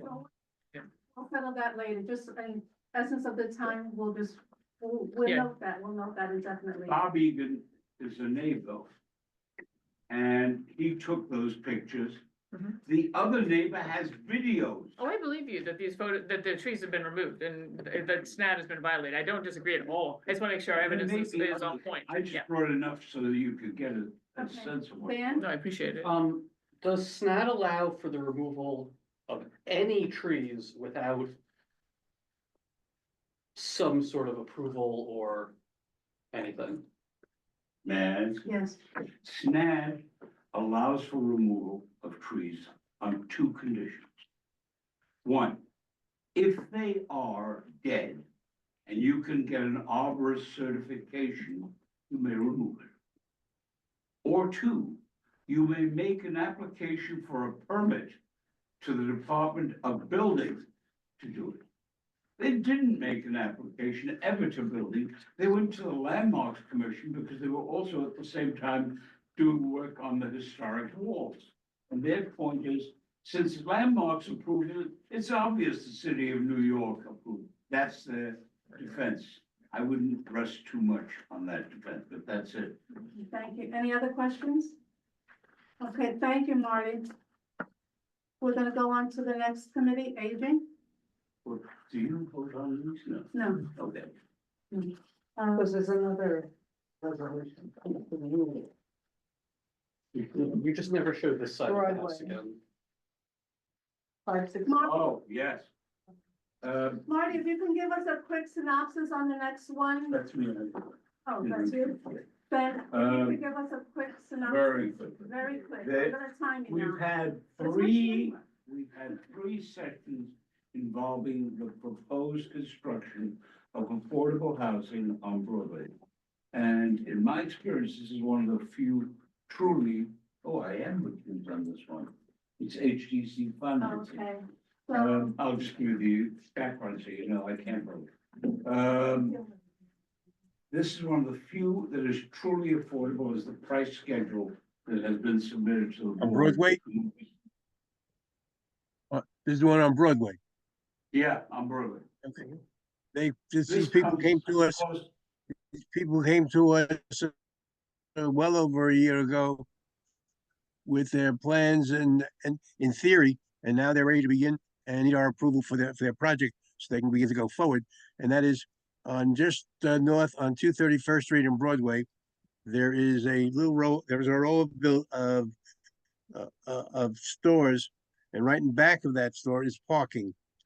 What they want to do, and they own the parking, is they want to build and include the parking in I forgot, 8-story building. 13. Which is a 13-story building, affordable housing. And they require a zoning change to do that. As I say, they came before. We're fully in favor of affordable housing, and they unanimously approved this project. And so it'll move forward to be brought before the full board next week. The zoning changes from a manufacturing district to a residential zone. That is to get both benefits of residential and to permit parking, among other things.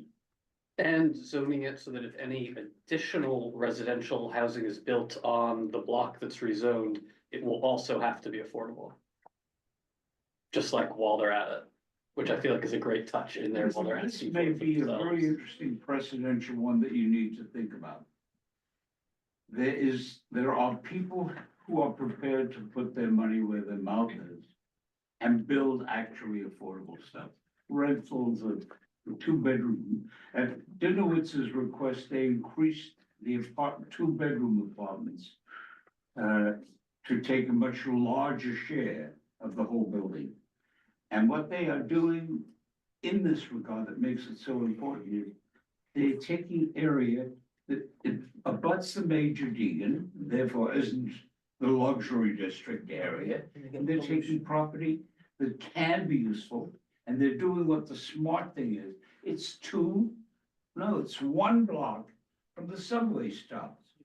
So people are gonna be able to live there, go to work, and really have a place to live. That's the kind of thing that we need. Problem in New York City isn't the lack of housing. It isn't even the lack of places to build housing, though that's what you're told by the city. It's a lack of affordability. You can get all the housing you want at $10,000 a month. It's when you get it for a 2-family. You did right on time, Chuck. Right on time. Does anyone have any questions? Okay, thank you, Chuck. Okay, so aging, is anyone reporting for aging? Budget? Economic development? Very quickly, we met last night. We had one simple for Bomba Fest, Bailey Avenue Merchants. Business Alliance. They want to do a Bomba Fest on June 8th. In front of where the NTA construction is to bring try to bring more businesses or bring more attraction to the businesses because of construction and other. And then we had 3 NYC dining out applications. One we approved, one was denied, and one we have questions to follow up with Sarah about. And we will not even do. What's in Bomba? Bomba Fest, so they are gonna have things for the kids, they're gonna cook, they're gonna have folks tabling to tell you what's available in the neighborhood, and it will be on Broadway and Review Place. to block off that street. And then have the businesses bring their food out so people know that they're still open, even Right. though there's construction. And Bamba is the Bailey Avenue Merchants Oh, okay. group, that's what Bamba Okay. is, it's the I'm merchant. getting thrones of fire. Those emails for the businesses and whatnot are gonna come in handy to advertise the Bailey plan. Mhm. Oh, yeah, right. Okay, so I'm just saying, thank you. Print out some of those presentations. I'm and sorry bring- that we didn't have something to hand out at their meeting. That's right. Any other Okay. questions? All those. That's right, Laura. Okay, education, Sylvia? Education, my next meeting is on the 27th of May. I had a meeting in April, but I did not have a quorum, therefore we did not do, any business, and it was the shortest meeting I ever had. Okay, great. Thank you, Sylvia. Sam? Is there something you can do as far as announcing it again? I know it's May, For me? and there's not much left of the year, but, you know, to sit there and, you know, have me prepared and everything like that, you can't do anything, so maybe make an announcement as far as the With the- members well, coming to I- their yeah. committees. I would always say, I would also advise at the meeting, May 13th, like maybe the office could draft some flyers for everybody to maybe post in the buildings and the storefronts, because we have to get out there more. Because obviously whoever we're notifying, because it's in a lot of committees, the attendance is poor. It's in a lot of committees, so we really need to go out there and do more outreach. And ask your committee members, the whole board, not just your committee, stop posting flyers, start using Facebook, different ways, however people communicate. But I think we all have to do that. Right, okay. Thank you, Sylvia. Okay, ENS? Okay, our next meeting is in 2 weeks on May 21st. At our last meeting, we did not, we tabled or did not table, sorry. What's the right word? Wait it over? Whatever it is. We kicked the can down the line and did not pass a resolution arguing or talking about, packaging reduction. We had a nice heated discussion about it though. And we will continue that discussion next time too. And maybe Rob will come in person to get fired up. Thank you, Ben. Health and hospitals? Housing? Oh, so we will not have a meeting in May, it's Memorial Day, so we will be observing that day.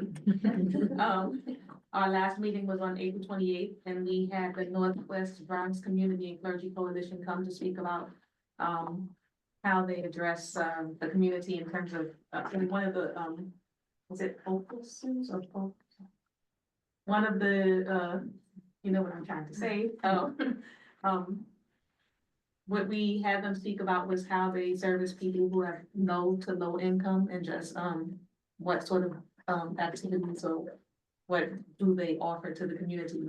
And one thing that was brought up was, which I will work on, this will be the first time I'm ever going to do this. So I think it's like a resolution thing I wanted to, they brought up the idea of TOPA, which is Tenants Opportunity, to Purchase Act, which allows tenants to purchase buildings before the landlord decides to sell it. And that's something that we would like to, work on.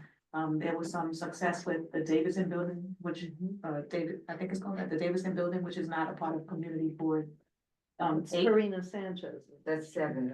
yeah, but that's something Right, that we she could spoke look at. about that. Exactly. And You so, order to invite Ed Weinstein from HPD. He is truly the expert on any of these things. He also lives in this community. Can we purchase the amalgamated?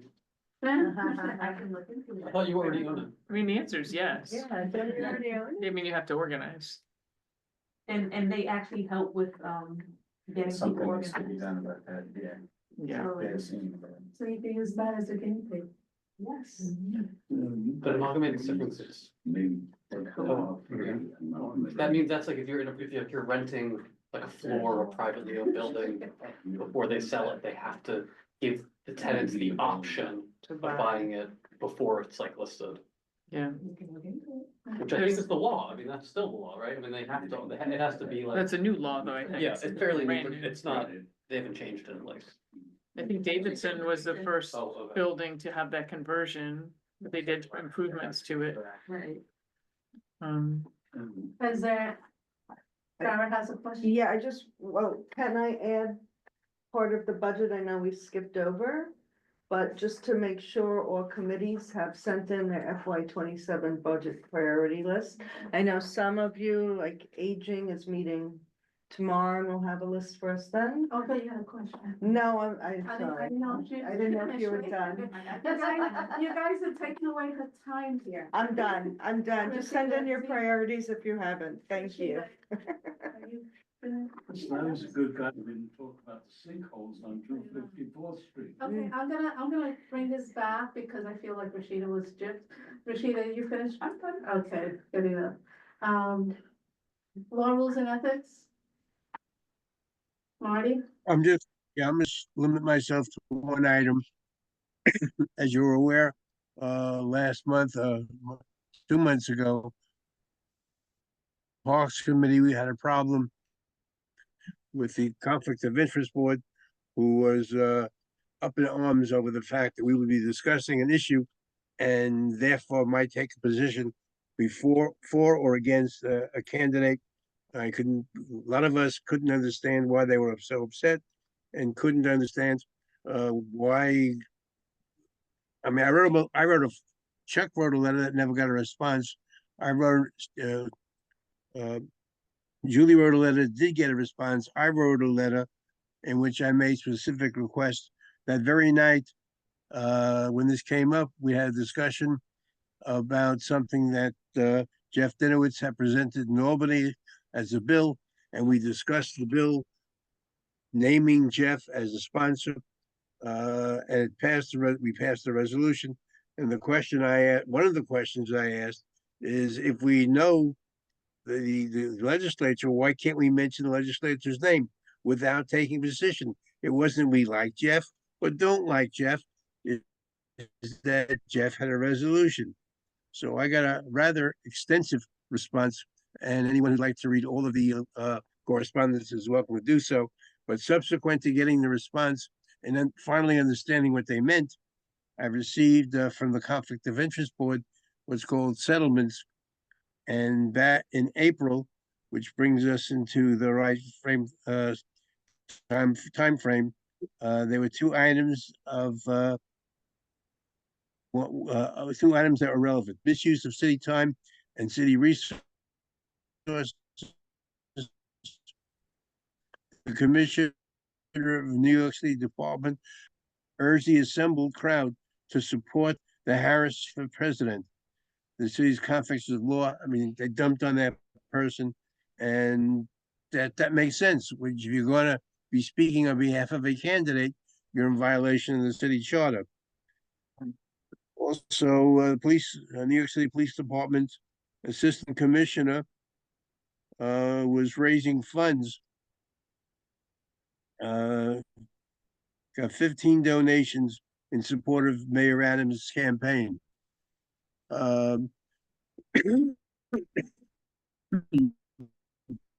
That's different than this candidate offered this as an idea. So the answer to all of this is we can discuss issues. We can even name people who sponsored issues, but we cannot say this is a stupid idea from a stupid person for doing this, or a great idea from a great person who did this. We can just say this was the idea presented by, and we have a problem with that idea because. And so all of that pressure and concern, I think, was misplaced and far premature when it didn't have to be. So that's all I'm going to report on tonight. Thank you, Marty. Feel better.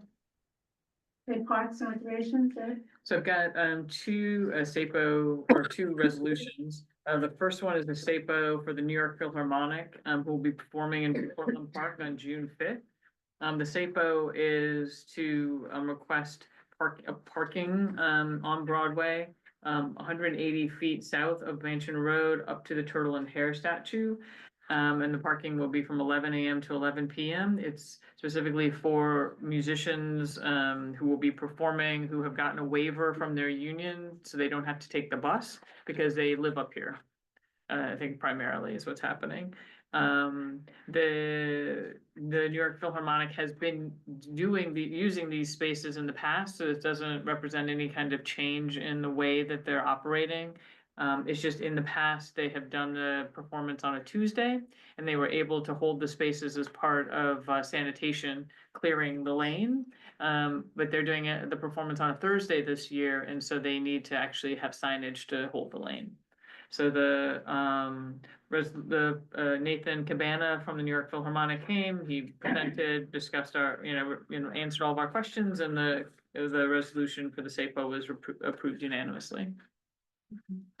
The other is a resolution in support of increasing the Bronx street tree canopy. This comes from the borough president's office, who has an initiative where she's trying to encourage all the community boards to pass a resolution in support of more budget for the Parks Department, so that the forest plan, the urban forest plan, which Mayor Adams has already proposed, that can actually be funded, and that they can expedite the planting of trees in the Bronx, because the Bronx has such a low street tree canopy particularly in the South Bronx.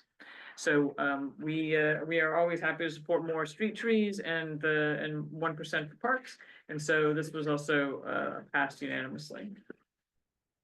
These are the two resolutions. Any questions? I think you know my question. What's your question? Can every time it says Bronx, it say CB8 instead? Because CB8 encompasses more than just the Bronx. So obviously we would want more trees in the whole district, not all areas except Marble Hill. Well, And I realize it was written by the Bronx Borough President, but it didn't, like, the entire thing could read it if you're just like, we would, want you to plant more trees in Community Board 8. Rather than just in the Bronx. Well, but the trees are not gonna be planted in Community Board 8. It's really a call for the Bronx in general. And really the focus of her initiative, I think, is the South Bronx. It's a borough-wide initiative to plant more trees where the tree canopy is lacking. Because of the same reason that we're actually having trouble getting additional street trees planted in Marble Hill, is because it has what the city would consider to be pretty good tree canopy compared to other parts of the borough, or even other parts of Manhattan. So the Parks Department is trying to focus on areas where they don't have trees now, so. Community Board 8 actually is the greenest community board in the entire city. When it comes to canopy. That's, in terms of tree canopy. Because of Riverdale and Fieldston and. Yeah, no, I It's understand. also around the reservoir. Right, yeah. Yeah, Is it the trees in the parks included as well Yes. for this? Mhm. So, yeah, we have. Yeah. Because we have a lot of parks. Yeah, it's Mhm. small parks. We have a lot of smaller parks. There's a map of this though, isn't there? There's a question? Yeah. I have to find it again, 'cause I feel like it wasn't. Marble Hill was like not that high. I kind of agree with what Daniel said, so like, we're Bronx Community Board 8, aren't we advocating for a Bronx Community Board area, just in the language? I mean, I get it that it's a bigger project, but if it's coming from our area. Well, the idea is to have all of the community boards kind of speak as one voice for the whole borough. On the Bronx As it- Community Board 8 just has a lot of trees already, and so it's So not, has this been coordinated with other boards? well, it's coming from the borough president. Her office is coordinating with the other boards. Okay. But may I be rude and point out that he's right in this sense? Part of the reason that this administration and the last administration disregarded community boards more than any preceding administration is that the community boards are so insular that issues that are citywide, borough, if there were a citywide organization, effective one, of community boards, it would be important. For example, each of the City of Yes provisions, while supported by borough president, were defeated by a majority of the community boards in the city. I doubt anybody ever knew that, except when every once in a while, somebody in office would use it in the presentations. Community boards ought to all get together and have a citywide community board agency. You'd have that. That was contemplated in the original legislation. And it was, if you will remember my speech, Community Planning Board. But I think what Ed's point is that we should limit the scope of the resolution to just our district. That's essentially what you were. Yeah, I mean, I think it's, any way you look at it, it's a noble project, but since we are speaking on behalf of our community, I think. You can't speak on behalf of the city. Right. Well, one tree down. Any other questions, comments? That's it, Deb? Yeah, that's it. We don't have a May meeting. Thank you, Deb. Public safety? Public safety had 3 resolutions from our April 15th meeting. We have a renewal, state liquor authority for Bronx Ale House at 216 West 238th Street. 50th said there were no significant disturbances, complaints, anything like that at the establishment. The committee approved it unanimously. We also had another alteration application. So that was Tin Marin Bar and Lounge at 3708 Riverdale Avenue. So they applied for an alteration to add to the adjacent premises. So they're basically taking over the storefront next to them. They have a small space and they want to expand their business. So they applied for an alteration application. It's actually the same address. It's gonna be 3708 Riverdale Avenue. It's just a storefront that it's divided by 2. They're taking over the next one. So that they applied for that application. We approved that unanimously as well. 50th had no issues with it. And the same business, Tin Marin, also applied for an outdoor dining application. It's gonna be a sidewalk cafe added to their location. So On the sidewalk or in the street? Sidewalk. sidewalk, so I'm just gonna say also, just to go back, and it's in the resolution that at November 21st, 24, the board passed a resolution recommending DOT approve the sidewalk cafe application. And the application was approved by DOT. So our committee, we approved this unanimously. And those were our 3 resolutions. And, our next meeting is it the 20th, the third Tuesday of this month? Get it later. The 20th, and, for anybody who cares, the Knicks beat Boston again. Oh, that's two down. Any questions, comments? Runs. Thank you. 2 quick questions. Okay. Is the storefront to the left if I'm thinking? It's the Hebrew store that was. Right, Yeah, the right. bookstore. Yeah. Bookstore. Which relocated. Yeah. Second question. Yeah. Last Yeah, year they they went did up have north. one outside, is it the same thing? The seats are right out front. I mean, this is. They're not in the street. Yeah. Oh, no, you mean in the street? No, like right in front of the restaurant, I think there were like rows of 2 seats. But it was outside. I mean, I can't speak confidently to that. I would say yes, since they're having an outdoor cafe right there. So, again, Yeah, I saw that. That is part of where they're gonna do. I would assume that, but I don't know for sure. That just sounds reasonable to me. Okay, thank you. Traffic and transportation? Well, I had my first meeting. On April 17th, it was a lively meeting. You still want to stay? And, we have 2 resolutions, before us, which was passed unanimously. One was, for the business Cochina Chente. One is for the roadway, application, and one is a sidewalk application. It appears that they met all the requirements to have it, and there were no issues or complaints, and it was voted unanimously by the committee. Any questions, comments? Thank you. Anything else? That's it? That's it. Thank you, Beth, and congrats. Okay,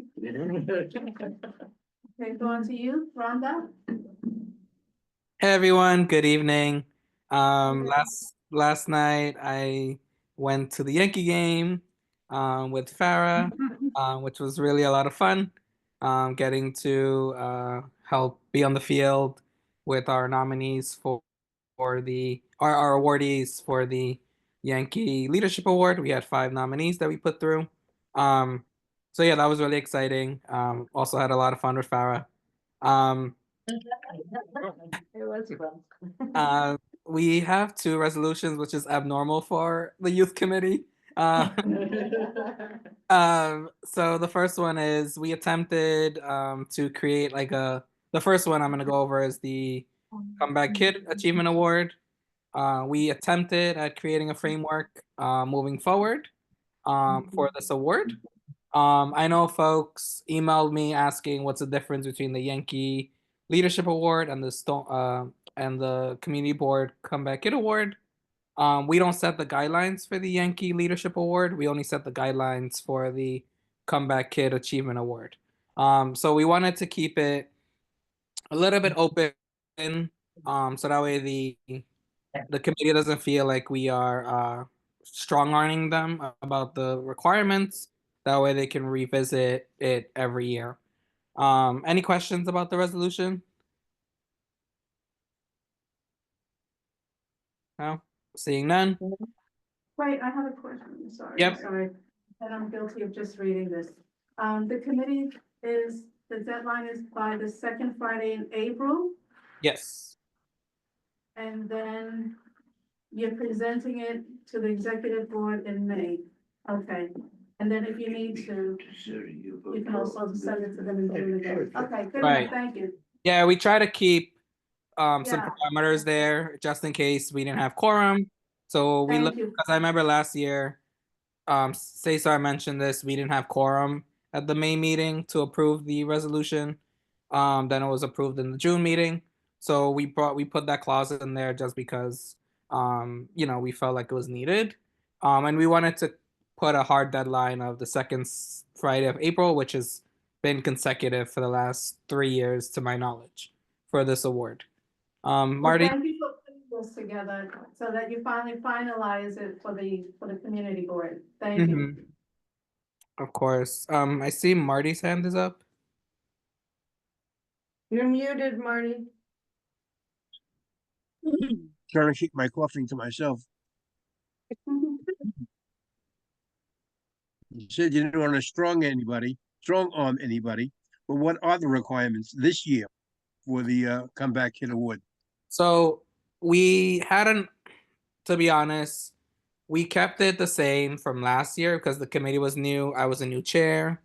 So the requirement was you had to be 13 years of age, and an oversight that we looked at or didn't see was it required the nominations or the applications to come from community centers, which would have been KHCC, RNH, any of the community centers that service our kids in the district. So we kind of took that out. So we left it any student or any young person the age of 13 moving forward, who's overcome challenges. Yeah. So we took out the community center requirement because that was an oversight on the committee, and I can take responsibility for that. It was created this way, but my question has been, why just the 3 community centers you mentioned? There are Right, a lot so- of youth activity programs. Right. So that's why we took that clause out moving forward. So now it can be religious institutions, it can be schools, it can be community center, it can be any like it could be We Are Theory 9 if We Are Theory 9 wants to nominate students. It's more general that shows Teacher. like overcoming Teacher, challenges. counselors, family, friend, neighbor, just anything. All right. Any other questions? All right. Great. Okay. And then the second resolution is Senator Robert Jackson who's my state senator, came and spoke about the Solutions Not Suspensions Bill, Senate Bill 134, Assembly Bill 118. I know Sylvia was there. So he presented on his bill that he's carrying in the Senate. And this was a bill that did not pass last legislative cycle. And he's hoping it'll get passed this year. So the Solutions Not Suspensions Act, or the bill, it's looking at how do we implementing restorative justice practices in our schools across the board, because some schools are implementing it while other schools are have higher rates of suspensions. And the research that the senator and the senator's office did corroborated that. So yeah, it's just a bill that's gonna bring in more restorative justice practices, counseling, and mediation, and other types of positive behavior interventions in schools.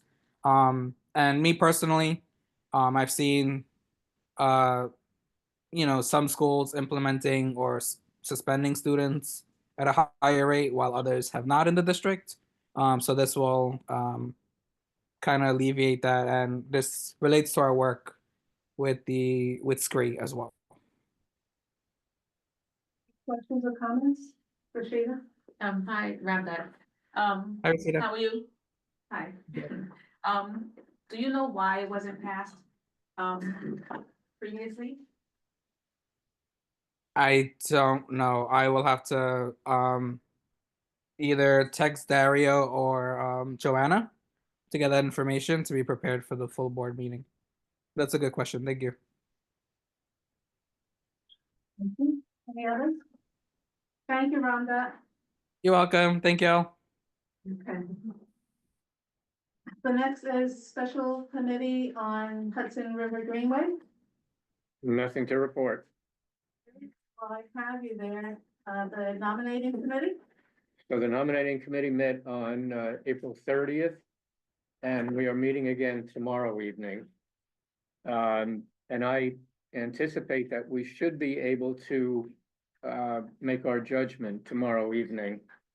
We did have a candidate at the last meeting for one of the two open committees, and we are going to have another candidate tomorrow evening for one of them. So I think it's entirely possible we will finish our business tomorrow night. But I know our report is not due until June. It's supposed to be at the June board meeting. I think like 10 days or 13 days before the June meeting. 10 days or 2 weeks, I forget Yes, which, something. but that will not be a problem. Yeah. Great, good to hear, thank you. Mm-hmm. Okay, SCREE, is anyone reporting for SCREE? And veterans, is anyone reporting for veterans? Okay, so then we'll go to unfinished business. Karen, did I leave anything out? I don't think so. New business?